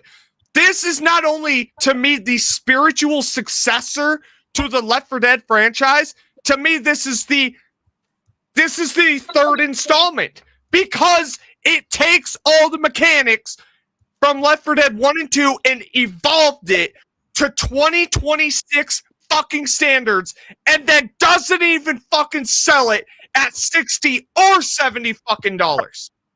$40. Dude, and then these guys are going to be making a Turok game? Yes. Yeah. Ready for this? Well, is it okay? That's actually debatable. Is it actually the same people that are doing Turok? Because there are separate teams underneath Saber. We'll see. We'll see. I mean, they still using the same mechanics. It's with like the same swarming. mechanics. Yeah. And that's Well- what's dope. it's the same. Right now, they're unfortunately fumbling the Turok ball because they're showing stuff but not announcing it. Well, that's Something's fine. funny with Turok. Well, they're missing their marketing. Well, look, I put it like this. This game is coming out, but there's two proven commodities that are already out. World War Z and fucking Space Marine. Space Marine 2. Yeah. Days Gone is pretty fucking awesome. Space Marine 2 they is did that fucking too? peak. What's that? Saber Interactive did. Oh no, that was Ben Studios. I was thinking about like on terms of zombie games. Nah. Yeah. I'm talking about the studios themselves. Space Marine 2 was, good God Almighty. Yeah. But- and it's just, they're bringing all that shit in, man. And it's, sorry, but like, this is what I've been wanting for, over 10 years. What we would say 13 years when Left 4 Dead 2 came out. And I'm like, oh, okay, let's get a sequel. This is it. This is what I've been asking for. And it's, yeah. bro, and it's 4-player cross fucking platform, which means, ladies and gentlemen, day motherfucking one this drops. I'm on PC. Y'all motherfuckers on your system. I'm streaming it. We're going. Yeah, we're going. We are Like, going. it's done. Y'all are Left 4 Dead 3 's forcing coming me. out. Y'all are forcing me to break my New Year's resolutions. Never mind, I already did it. Fuck your New Year's resolution. We're playing games together. Bro, dude, and it's John Carpenter. That's the thing that's got me excited. It's like John Carpenter wrote this and did the music. This to me is John Carpenter, who is a gamer, saying, yo, I'm making a zombie movie in game form. I'm down. It's Lovecraftian. It's weird. It's funny. I'm fucking down for this shit. You know what this is? Right? This is his apology for Ghost of Mars. Oh, yes. No, this is his apology for Halloween, the game. Oh shit. Yo, real quick though, I gotta throw something at you for Turtle Rock. Look, Back for Blood was everything I wanted it. The trailer was everything I wanted it to be. Oh shit, Turtle Rock Studios, Back for Blood. Oh, I see what you're doing there. Here we go. You know what the problem was? The card system. Nope. My ass. Nope. The lack of good character writing and banter. Nope. He's way off. It was Valve. Oh, well, I didn't like Valve. the fucking zombies and shit in Yeah, that game. there was no Valve, but these guys aren't Valve either. Valve said, we don't do 3. Well, they can't count to 3. They're incapable. well, they can. Sucked. They can count to 3. The problem is it's an exclusive to the Steam box, which got delayed, so they're waiting. So something I want to bring up here, I don't know if it makes much of a difference, but with Turok, the publisher and developer is Saber. Yes. With Toxic Commando, the publisher is Focus Interactive, and they're developing it. Yeah. Focus Interactive also develops all the Space Marine games and every Warhammer game. That's what I mean. gotcha. Like, what's crazy is like they've been using the same engine, the same mechanics for every fucking game. Like, this implements SnowRunner with the ability to like get stuck in the terrain, use a winch to get yourself out. Plus, there's a shit ton of other vehicle abilities. The swarm mechanics from fucking World War Z, the gore effects from fucking Space Marine 2, the weapon system, I would assume from Space Marine 2, because I've never seen a zombie game with such an in-depth weapon customization system like this game is offering. The weapon customization in Space Marine 2 is pretty good. You got to grind a lot on the operations mode to get all the good upgrades. Yo, I'll fucking grind on this shit. And here's the thing about this. This game's offering some genuinely good fucking... There's, again, 4 classes. You got your medic. You got your fucking tech guy. You could summon a drone, fucking repair shit. You got your fucking heavy-hitting fucking tank motherfucker. You got another motherfucker who probably deals, like, with a shit ton of ammo. You can fucking throw that shit out. It's fucking nuts. It's fucking... Dude, this is a zombie slaying extravaganza, and it drops 4 days after my birthday. Yeah, I'm going to be honest. I'm going to be real honest. I cannot wait to play this game, but I'm also hating hard. The cope is real. I'm gonna tell you right now, ladies and gentlemen, G1 is coping hard because this is Left 4 Dead 3. I'm sorry. Yes. And Left 4 Dead 1, and I've said this a billion times, no interest in it. Zero. I had no interest in Left 4 Dead. And my brother bought it for me for my birthday. And he said, shut the fuck up and play the game. I played the game. And it changed my life. It was like, oh my God, this is a zombie game that I want to be in. And don't get me wrong, I love Resident Evil. And Resident Evil Requiem is what? A week away, Rob? No, February 27th. Son of a bitch. Oh, that's the day Monarch comes out. That's you have to pick. Well, I'm sorry, Godzilla. Resident Evil takes precedence. Actually, that's not true. You can play Resident Evil for like 9 hours, and then Monarch comes on at like, I don't know, 9 o'clock your time. You can play Resident Evil for 12 hours and then watch it and then go back to Resident Evil. That's what I'm probably going to do. Fuck. But no, all joking aside, Resident Evil was like, they brought that zombie genre into video games hardcore, but Left 4 Dead changed the game. It did. No, I have a question. Yeah. Who technically did it first? Was it Zombieland or Left 4 Dead that did the clown zombie first? Zombieland. Zombieland, yeah. But again, Zombieland had one clown zombie. And Left 4 Dead 2, it's like, I mean, it's a nice nod where you honk their fucking horns, but they're only in Dark Carnival, but I think Left 4 Dead 2 did it better. I'm not a huge fan of Zombieland. Like, good zombie kills. I don't like the story. Zombieland is really good. Zombieland 2, though.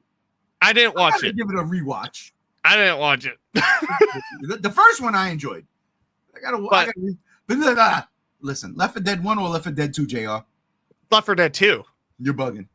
Well, that's because Left 4 Dead 1 is in Left 4 Dead 2 now, so it's like... It's not funny. That's like saying Rogue Squadron 2 or Rogue Squadron 3. That's so funny. If we're doing characters, Left 4 Dead 1 characters, Left 4 Dead 1 maps, Left 4 Dead 1 story, Left 4 Dead 2 mechanics, though. And that's why I play Left 4 Dead 2 when I stream it. I play the Left 4 Dead 1 maps every single fucking time. I don't play Left 4 Dead 2. I play Left 4 Dead 1. That's why this works. Yeah. That's so funny because they literally did that same exact shit in Dragon Ball Xenoverse 2. You could play the entire campaign of Dragon Ball Xenoverse 1 in Dragon Ball Xenoverse 2. Yeah. You do not need to own that game. Oh, shit.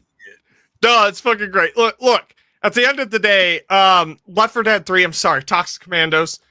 Look, John Carpenter's name attached to it helps with a lot of people, and it does help the fact that the fucking music's great and it's written by John Carpenter. Like, he said in an interview when someone was like, yeah, there's a game coming out, Toxic Commandos, your name's attached. Like, how did that come about? He was like, someone showed up with a check and put it in my hand, and I wrote music and then I did music and wrote a story. But as a gamer, he's like, I'm interested. And it was a great fucking interview. Look it up on YouTube.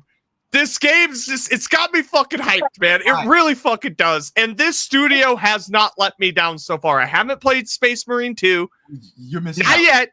You are missing the hell out of I know. it. But World War Z's fucking phenomenal. And my biggest gripes with World War Z are addressed in this game. I want first person and I want weapon customization. And then this game is giving me fucking car customization. It's giving me character customization. It's giving me character upgrades, special abilities, fucking all of this shit. And I'm like, oh my God. And it's only $40.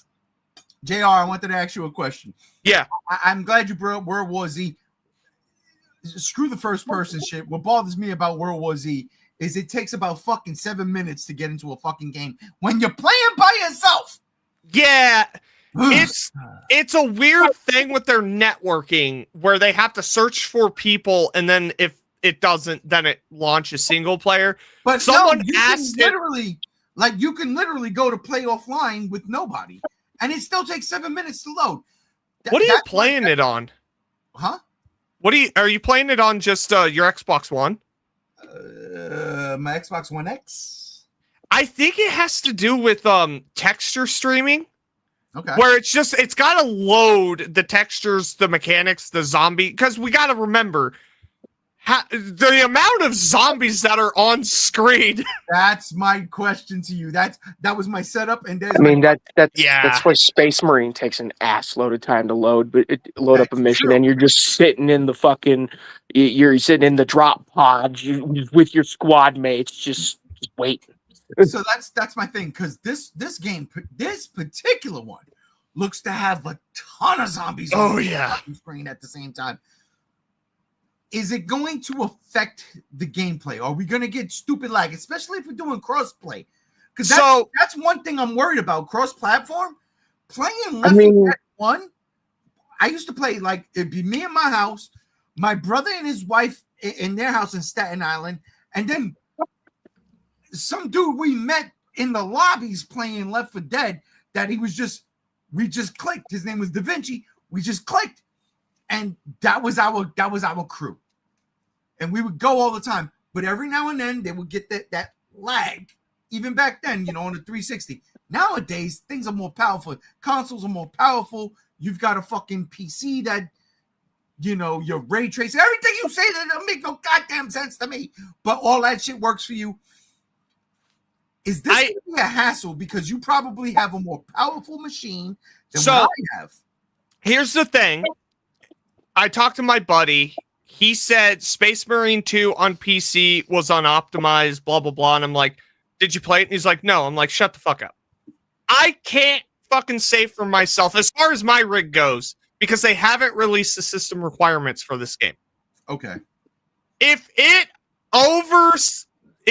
over what I can do, which I would be surprised. I'd be really surprised. Again, 5700X, 4070, 64 gigs of RAM, and this game will probably be going on its own dedicated NVMe.2 drive. I have one in my garage. I just got to fucking clean it off. See what I'm saying? What does this mean? What it means is you guys are fine. At launch, I fully expect this game to run like shit, because every game nowadays runs like shit at launch.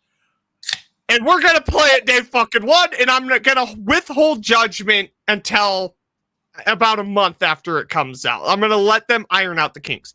I think we'll be fine as long as y'all's fucking internet is faster than fucking 40 megs per second. I think we'll be fine. Listen, okay? I can say from experience, right? When it comes to me and Rob playing video games together, right? The one game that we always consistently can connect to and stay connected to and play consistently was Space Marine 2. Yeah. So we never got booted, didn't have lag. It was a very smooth experience throughout. And I did play once or twice with y'all, so there was 3 of us going in, and I didn't experience that either. Yeah, I think genuinely, like, we're gonna have a smooth experience. The only thing I could say is, if for whatever reason it's more than my system can handle, I highly doubt. I've got 2 PS5s and a Series X. I'll pick a console, and it's being released physically. So I'll just go in Walmart and go fucking spend, one of these days we have to talk about the downfall of limited run games. That's going to be a fun conversation. Of what? Of limited run games. I'm actively involved with the lawsuit. Oh boy. I got my letter in the mail and everything. But at the end of the day, this game, it's scratching a fucking itch that I've had for a long time. Look, I like my realistic zombie survival games. I own not a single fucking one. But sometimes it's okay to get 4 friends together and shoot endless waves of fucking zombies and just have fun. If critics shit on this game, you're missing the fucking point. This is Left 4 Dead 3. And I hope Valve wakes the fuck up and gets Saber Interactive to do possibly an official, because they are doing what Turtle Rock Studios isn't. Giving us what we're asking for. Uses fucking reception is anything to go by, then I think this game has nothing to worry about. Again, $40. At all. You take two $20 bills and you buy this game. You know how easy it is to make $40? Hey Rob, I got a question for you. What it do? Why didn't Jeff Keighley promote this game like he did Overwatch or the High Guard?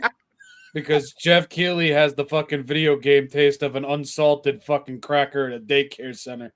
He's still breaking blocks on the 8-bit, bro. I mean, respect to the man. He's done his grind. He's had his time. But the fact that High Guard was his quote-unquote the next big face of multiplayer gaming, and then this motherfucker comes along and says, $40. $40. $40. Oh, by the way, it's by the people who did fucking Space Marine too. So, yeah, it'll work. It's fucking nuts when you look at it like that.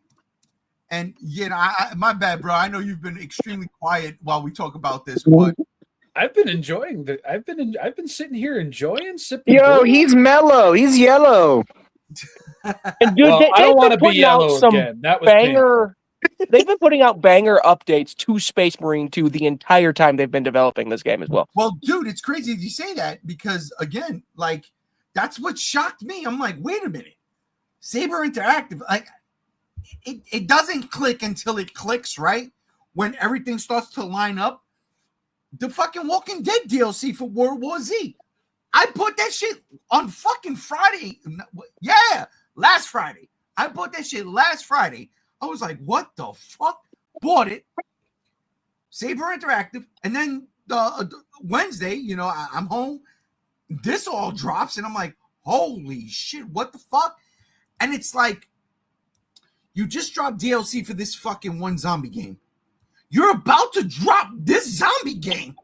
That's pretty much the same thing, yet different. Like JR said, we could go first person now, really feeling like a Left 4 Dead, which I do appreciate and admire. But again, 2:30 this morning, I'm playing World War Z, The Walking Dead DLC, and it was nuts. I was having so much fucking fun playing this shit. And now in a little over a month, because this shit comes out, what, March 13th or something? March 12th. March 12th. Literally, in a month and 6 days. This is an automatic buy. Like, I got to get this shit day one. And, yeah, I'm going to probably have to fucking buy it. Well, in the digital deluxe edition, being $50, you get skins. That's kind of all it is just different skins. So you don't have to get it. For me, I'm going to get it. Like $50 and I get a free game. Fuck off. Yeah, well, that's different. You get a free game because you want PC. I don't know if that works for, you know, PlayStation 5. It might. You got to look at the deals. I don't want to buy a game for that much for a game I already own. That I put an extra fucking $70 into. Well, and again, it's just skins. And they already said, like, they're going to release the skins as, like, optional DLC. So it doesn't matter anyways. Like, look, fact of the matter is, this game's bought day one. And hold up. Let me look at my calendar real quick. Because, all this talk of Saber Interactive makes me want to try out the Quiet Place video game they made. Oh, no. Oh, my God. Everyone has one stinker. It's okay. Listen, real quick. I just want to let everybody know this game. You said March 12th or 13th? Yeah, 12th. Yeah. The next week is spring break. Oh, we're so dude. Oh, no. I'm so we gonna fucking go. Yo, JR, you're gonna have to take a day off, at least one day, and stream a fucking 8-hour nuts fucking good. Oh man, listen, I'm ready. I'm fucking ready. Yo, I might. It's not a bad idea. We out. Yeah. That's all there is. We out. All right. Before we wrap it up, I do want to get the last bits of opinions here. Chase, what do you think about this game, man? Do you feel Left 4 Dead-ish? Did you ever play Left 4 Dead? So what's that? Did you ever play Left 4 Dead? Yes, and that where you guys had the oh my god, this is the greatest revelation of gaming. I took it back to GameStop because I beat it in 5 hours and thought it was trash. So I'm not a Left 4 Dead fan. That's fair. You didn't have nobody to play with. You guys- But with this, I am a fan of. Well, I mean, I was a fan of Nazi zombies. So I'm a fan of those type of games. I really liked the Call of Duty Ghost Nazi zombies with the aliens. I thought that was fun. Yeah. This looks fun. I'm not going to discredit it. I would love to see John Carpenter's stamp on a video game. I know he's been talking about wanting to do a Dead Space movie and stuff. So I'm kind of stoked following him. Also with his love of Godzilla and stuff. And Sonic. Yeah, you know, I regardless, I think this game looks cool. Do I think I'll play it? I don't know. Probably not. Not my type of thing. I don't really do those games like this. But Okay. I mean, I think it looks cool. It's just not my type of soda. Gotcha. Gotcha. And Gams, I don't think I got to you, but I'm gonna get to you right now. We all in What's or up? what? I guess, yeah. I wasn't going to have a New Year's resolution where I didn't buy any new games and I just played my backlog. But fucking Left 4 Dead 3, bro. Come on now. Left for fucking Dead 3, throw it up there, bro. It is what it is. It is what it is. And everything from that fucking gameplay trailer showed was, yeah, ain't no card systems. Left 4 Dead, there wasn't like an upgrade system, but because since Left 4 Dead and Left 4 Dead 2 came out so long ago, the progression of video games during the time, yes, I understand now how to work an upgrade system. Yeah, it's like faster reload speed, bro. Like, Yeah. I like that shit. Nah, but you giving me cards and shit? I'm like, That's dumb. This is dumb. What is this magic? Like That's where they lost the audience. That's exactly where they lost the audience. They're trying to fucking make it, and I bought Back for Blood, like whatever, the entire collection. Ooh. Fucking $6. Damn! It was a dope deal. I was like, I can't pass it up. I know what it's trying to be. I play that game and I'm still like, oh my god, this is terrible. Like, at least fix it. I don't care about the card system. Fix the aiming, fix the fucking game, man. Let me fucking shoot zombies in the face when I'm aiming at their face. Fuck. Yeah. I was doing that this morning at 2:30 in the morning, shooting zombies in the face with World War Z, the Walking Dead fucking DLC. It's because the numbers weren't big enough, and then the cards, your cards versus the cards. So that's true. So wait, are you Give me saying that zombies. if you aim in Back for Blood at someone's face, you can't shoot them in the face? You Yeah, shoot no, them in the face, but because it's numbers. It does the number shit. You deal X amount like of damage. Borderlands towards health bar? Yes, it's that kind of stupid bullshit, and that's where they lost everyone. It's like, what is this? So Where this then I game imagine delivers. your guns get stronger as you level up? You don't Why level do you up. think It's all that's card based. Then why the fuck do they have a number system? Because it's Exactly. stupid. Because that's the purpose of the number system. That with is health why nobody plays Back for Blood. Go play Redfall. I hear that was better. Oh dear God. Oh no! We don't talk about Redfall. Oh dear God. I don't think Redfall even exists anymore. I think they I'd took be it off. surprised. Yeah. Oh my god. And on that note, ladies and gentlemen, Wait, but G1, Dinosaurs. we didn't get to mine. oh my bad. I thought I did. Go ahead. Rock on. Oh shit! Right. Yeah. Oh, you see what happens when you're really tired and you're like, oh, we're Or gonna you drink stop too it. much. Yeah, that's exactly what I see. I knew I shouldn't have done it. But ladies and gentlemen, My dick hurt. let's talk about dinosaurs. All right. Oh boy. I see- love talking about dinosaurs. Ladies and gentlemen, paleo nerds in the internet ethosphere, we're getting another one. We're eating good again. Let's go. First, we had the duology on, technically a trilogy on Apple TV with their fucking dinosaur documentary, Prehistoric Planet. Right? That was Apple TV. That was Apple TV. Yes. Oh shit. Okay. And they had 2 dinosaur documentaries and a Cenozoic, like Ice Age documentary. And all of them are peak, right? And just today, I'm pretty sure, or was it yesterday? It was yesterday. Netflix decides, hey yo, so you know how we put out the Our Planet documentary that started like from the beginning of the Earth and then goes through the dinosaur eras and before the dinosaur eras and then the Cenozoic era and all that. Well, now we're just going to make one that's just the dinosaurs. But not just that, ladies and gentlemen. We are getting executive produced by Steven Spielberg and Amblin Entertainment. These are the same motherfuckers that put out Jurassic Park.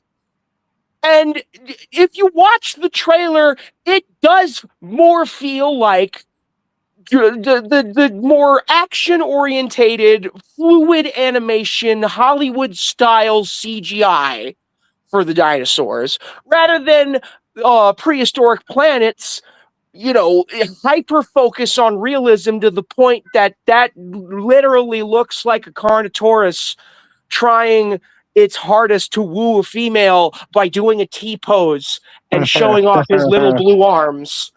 That is real. I am looking at that. That's got to be a fucking animatronic. I don't believe you that's CGI. Peak shit. But this definitely does look like CGI, but it's not bad CGI.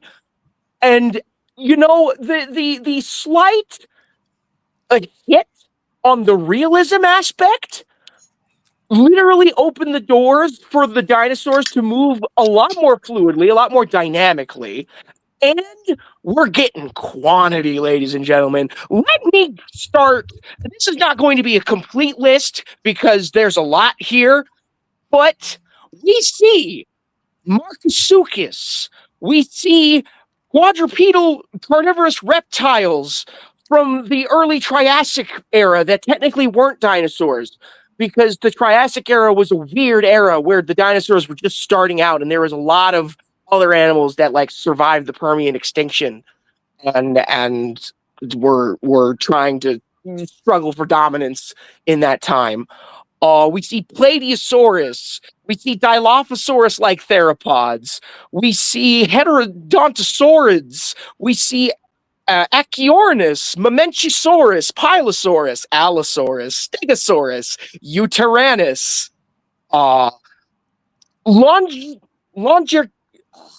Longitopteryx. Goodness gracious, of a relative of Archaeopteryx. We got Spinosaurus. We got Cretaceous sharks. We got Mosasaurus. We got Pachycephalosaurus, Edmontosaurus, Tyrannosaurus, Ankylosaurus, Triceratops. Like, we're getting so many dinosaurs in this. Do we get the Lepleurodon? We might get the magical Lepleurodon, all right? That was one of my favorite episodes of Walking with Dinosaurs. Indeed, it was not that big, all right? I'm just going to shatter your reality right now. It was not that big. It wasn't. That was great. It was a magical Lepleurodon, all right? Wait, what was it called? The Lepleurodon? The emissary from Hell's Dinosaur? Yes, indeed, Leopardon. Shit, yes! Damn. Spider-Man is Jurassically accurate? Bro. Let's go. Let's go. Dun, dun, dun, dun, dun, But this trailer blew me away, ladies and gentlemen. We are going to get so much. I don't even know how many episodes this is going to be. Unfortunately. I think it said 10. God 10 damn. episodes covering from the Triassic to the end of the Cretaceous. Oh, From the really? beginning to the meteor. We're getting all of it. We're getting so many dinosaurs, and all narrated by the man, the myth, the freckles, Morgan Freeman. Morgan Freeman. Really? Morgan Freeman. Yeah. Freeman. That's not a bad choice. I would have gone with Jeremy Clarkson from Top Gear, but Morgan Freeman's a close second. What are you talking about? Lucius Fox is perfect, bro. Okay. it was a Okay. Hey, joke. I just looked it up. It's going to be 4 episodes, and they're going to be 60 minutes each. An hour long.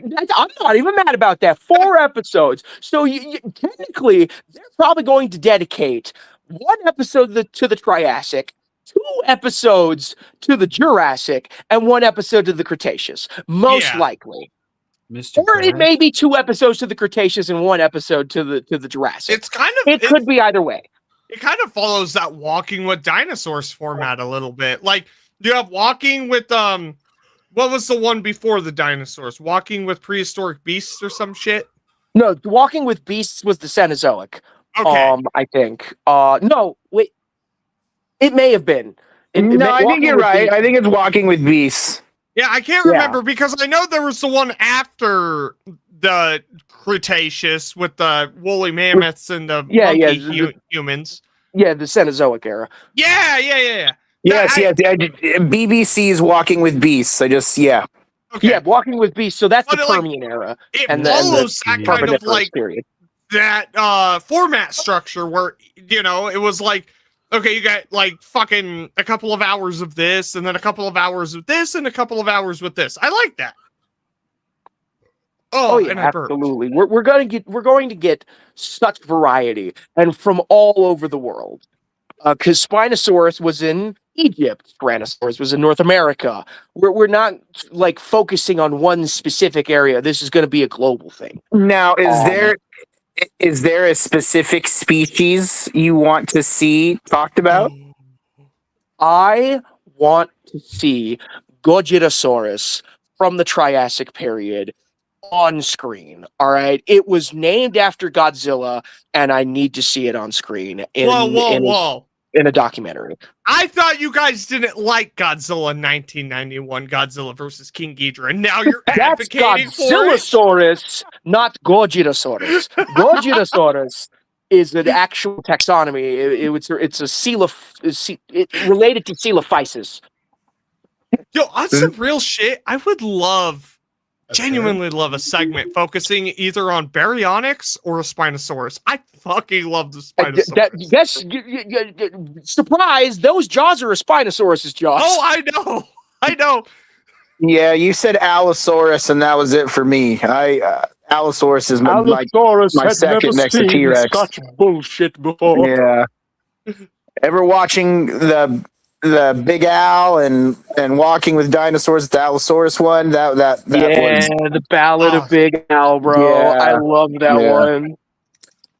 One of the greats. One of the greats. And I'm hoping this will join the list of greats. We have the formula here. We have Amblin Entertainment. We got Steven Spielberg. We got fucking Morgan Freeman. I'm not sure who's going to be in charge of the actual paleontology, the actual science of it. I'm hoping to God it's not Jack Horner. Because he's in the and that Epstein worries files. me because him and Spielberg have like this, sixth sense They together. are tight. They are tight. But I don't. And that. Go ahead. Oh, no, go ahead. No, I'm just saying that motherfucker is in the Epstein files. Keep him away from everything. Lock him up. That's gonna be a lot of. That's gonna be a lot of water to tread.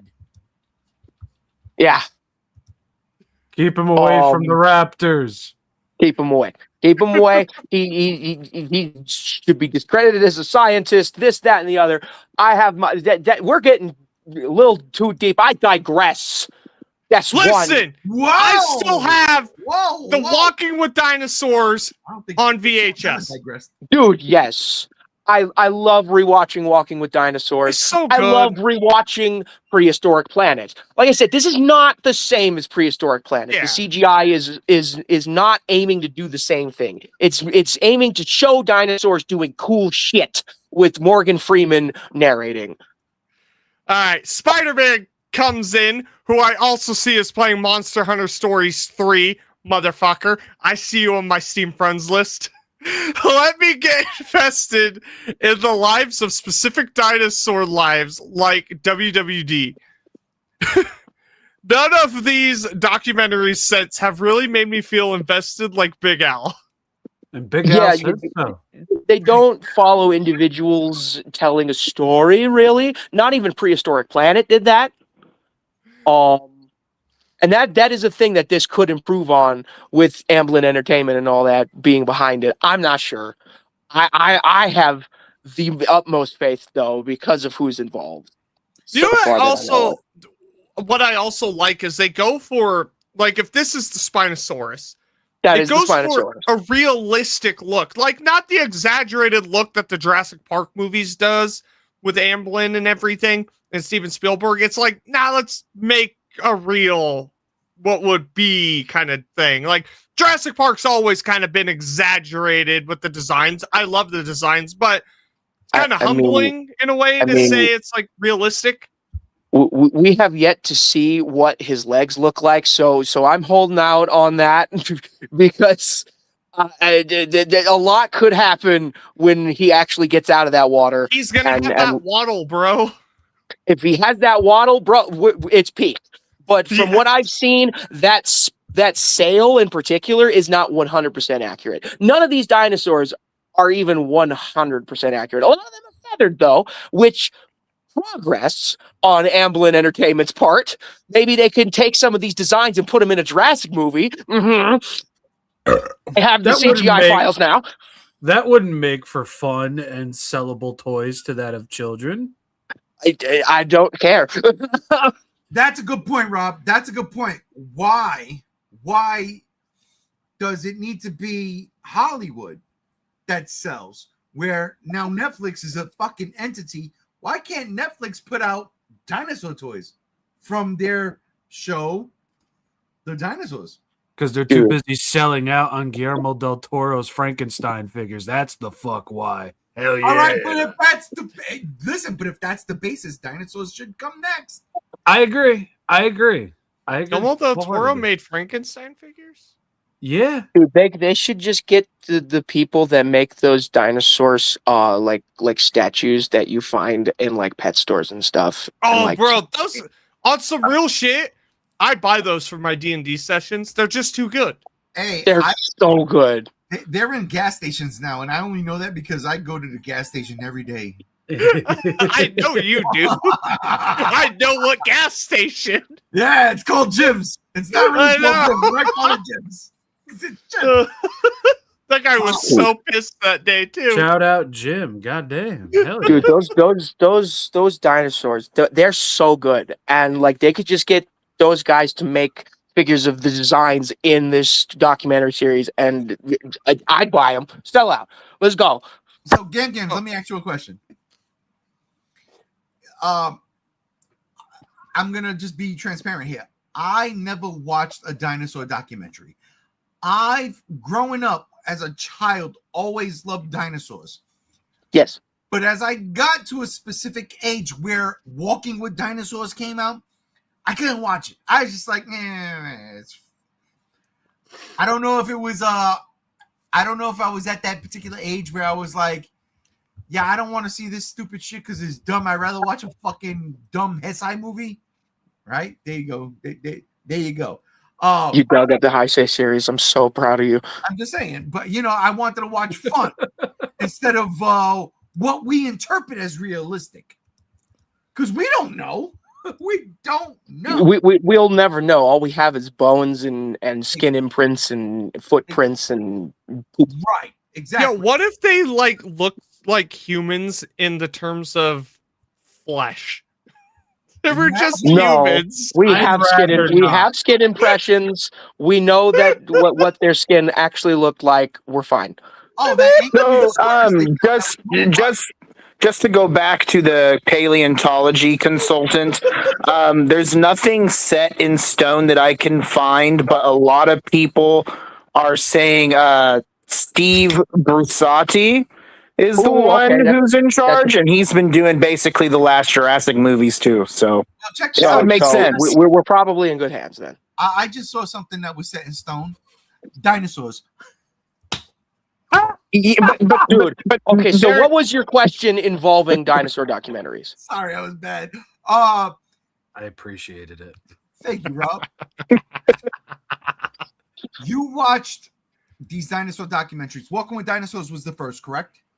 I mean, it wasn't like the very first dinosaur documentary ever made, but it was the first one that hit the mainstream and made everybody like love dinosaur documentaries. Well, for me, At least from my age generation group. Well, the first one for me that hit the fucking mainstream media was the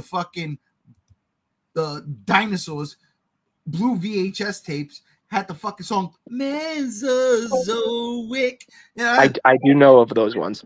Oh, Jesus. You know that, right? Yeah, I do know of those ones. You guys ever used to those watch? are those are the ones that use like almost like puppets to portray the dinosaurs. Yeah, it With was claymation and shit. And Yeah. Fred Savage was the star of that 30-minute tape. Anyway, And Andrew, did you ever used to watch Boneheads, the Paleo Yes. Detectives? Yes. All right, my man. That's what I remembering a lot. yeah, Walking with Dinosaurs, and then what was the other one? Dude, I fucking watched Dinosaur King, the anime on Fox Kids. Oh boy. What was the other one? It was Walking with Dinosaurs. There's Walking with Dinosaurs. three. There's Walking with Dinosaurs, The Ballad of Big Al. That's the other big one. It follows a specific Allosaurus that we have a fossil of that has a giant fuck off fucking broken bone on his like it almost looks like a tumor on his fucking toe, is his right toe, if I remember correctly. And Yeah, before the dinosaurs, Walking with Beasts, Walking with Dinosaurs, Allosaurus, Walking with Dinosaurs Special, Chased by Dinosaurs, Walking with Prehistoric Beasts. yeah, That was and the that's old all the one company? Walking with series, and then there's other ones like the Dinosaurs of North America. I think that one was narrated by John Goodman. That one was pretty cool. Jonathan Goodman? Yeah, he did one. There was a very controversial one involving T-Rex. It was by Jack Horner, and it was explaining that T-Rex was a scavenger and what he would really look like. And they did a redesign that was really fucking butt ass ugly. He had a red head like a fucking a vulture and shit. It was terrible.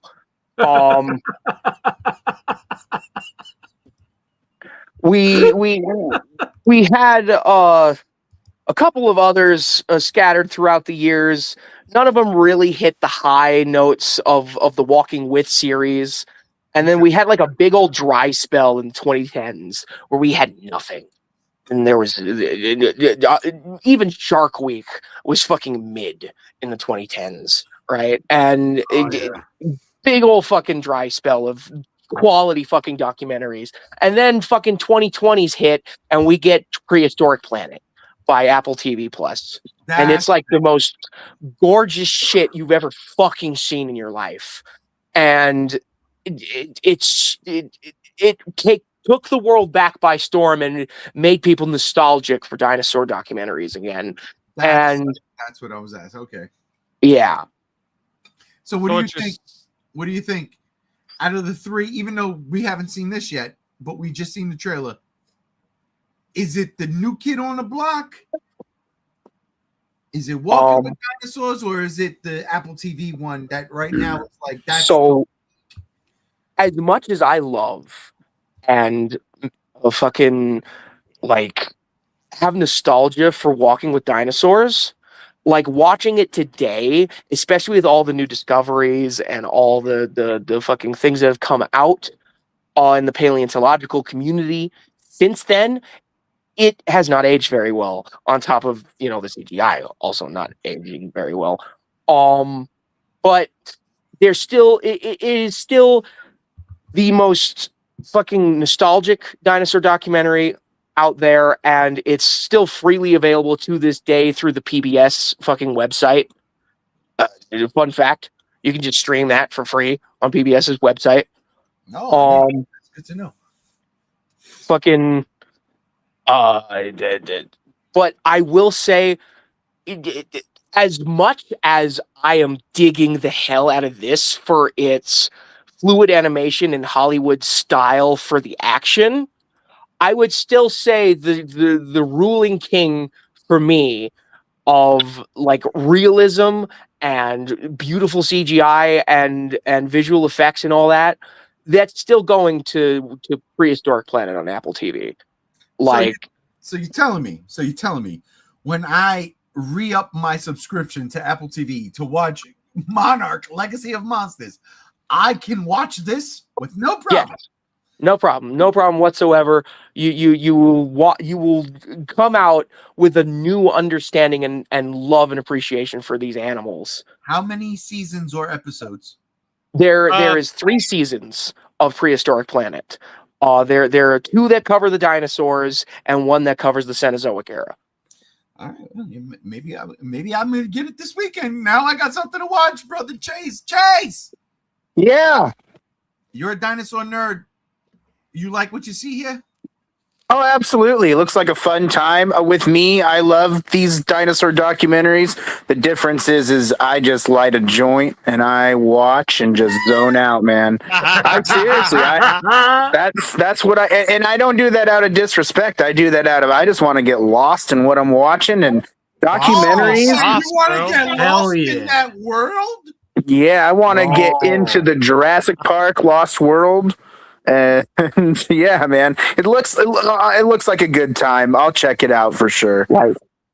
Like if you want to have a good laugh and like fucking get high watching a documentary, there's a free one made by Korea about Tarbosaurus, and it's so funny. Is that the one where he has like the white skull on his face or something like that? No. That was a design for T-Rex, not Tarbosaurus, and that was for Jurassic Fight Club, which is one of the most insane fucking shits you'll ever watch in your life, dude. Yeah, no, it looks like a fun time. I'll check it out. I love listening to Morgan Freeman serenade me with his voice. You know, especially being under the influence, that could be just one hell of a time. You may never see me again after that. Dude, yeah, you'll be on cloud 9 65 million years ago, and you won't be able to find your way back. Probably. Spelunking like Bruce Wayne. Oh my God! All right, let's get. No, correction. 66 million years ago, they reinterpreted that, and now it is 66. Spider-Man says detectives of the paleo world. Actually, no, it's detectives of the paleo world. See, someone got it. It's a song, JR. It's a song. Now you got to look up that theme. I don't shoot ropes, okay? Godzilla's Wrath 95 says, Bonehead. Wait, who's that guy? That's me. Spider-Man says, that Scavenger T-Rex documentary. Yeah, my God. You were there. That Scavenger T-Rex documentary was something else. Holy fuck. I'm Dude, drinking seltzer water now, and I couldn't even fucking say that. It was a trash fire that you could not look away from. It was so bad. What was bad about it? The science, the commentary by Jack Horner, he's so fucking boring. It's just... the CGI. Oh, dude. Design of T-Rex, dude, it's so bad. I was gonna propose something, but it's not gonna happen, so we're just gonna keep fucking rocking. Oh my God, I was wrong today. I'll admit it. You know why I was wrong? Because I started to drink when I said I was gonna moderate this motherfucker. I was gonna keep it condensed like last week. But no, the inhibitions got the better of me, and today we kept going dinosaur style. So, JR. Yeah. You in with this or what? Yeah, I'll check it out. Actually, I'm got all 3 of the original BBC documentaries pulled up from Internet Archive. I might do me a little bit of downloading tonight. Now that's BBC Yeah. as in British Broadcasting and not, you know. I thought it was big black cock, dude, this whole time. The big Nick. black cock got me walking with prehistoric beasts. Fuck me. Listen. Fuck.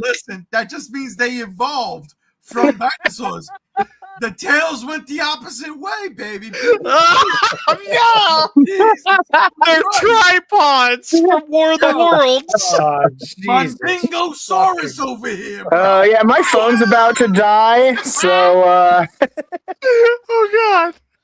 Hang on, we're gonna wrap this up in a minute. Rob, you watching this? Probably, yeah. that's not a yes or no. No, that's Probably, yeah. Probably, yeah. Thank you, Spider-Man. Thank you. All right, listen, ladies and gentlemen. Oh, that'll do it. Yes, that'll do it for this episode. Geek Out. I want to thank all the co-hosts, the cohorts. I have how over, but that's okay. That's okay. Like I said, I started drinking. I shouldn't have. I should have saved it. But that being said, hey, last week, go watch it. We did the fucking movie thing. It's called The Movie Scene. I don't remember what it's called. It was called something. It was trivia. It was fun. Screen test. And Andrew wasn't here. Andrew wasn't here when we filled the guys in on the news of the trivia standing. Right. That's why I was going right now. Oh, okay. Check this out. On Tuesday, I gave Chase the trivia, and he's got 6 points, which means he's tied with Rob. He is 2 points over you because you got the trick question wrong. He also got the trick question wrong. I didn't get the trick question. I didn't I even got answer, every question all right? wrong. I don't want to didn't hear it. answer, technically, so it shouldn't even count. I got nothing. I said trick question at least 5 times on Friday last week. Well, should I have said it was a trick question? And Yeah, then that's the whole thing. You hear it. Yes. You go, wait a minute. That doesn't sound right. Trick question. And I would have said 3 points. Bam. But, Dang. Yeah, so, guy. ladies and gentlemen, I am exhausted, I am tired, and I am drunk. That is a bad combination. And I'm hungry. Makes it worse. But I want to say thank you all to the cohorts. Starting with you, Brother Chase. Thank you for joining us. Oh, absolutely. It was a blast, guys. I was having fun with all of you guys today, as always. I'm going to switch it back to this Spinal guy because I like this look. Gam Z1, thank you for joining us. My sinuses are still clear as clear can be. I love chlorine. I'm about to go not jump in, but dip my fucking face into the pool because my left nostril has been, I don't know, closing up on me at night and it's been hard to sleep. That's why I've been up since 1:25. JR, thank you for joining us. Hey, this was fun. Next week, I got to review King Kong versus Godzilla, so be on the lookout. God damn it. Huzzah! Last but not least, Shin Rob, thank you for joining us. Thank you for having me. It's always a joy and a pleasure. Everybody out there, go stream New Joji, Piss in the Wind, great album. And that's it.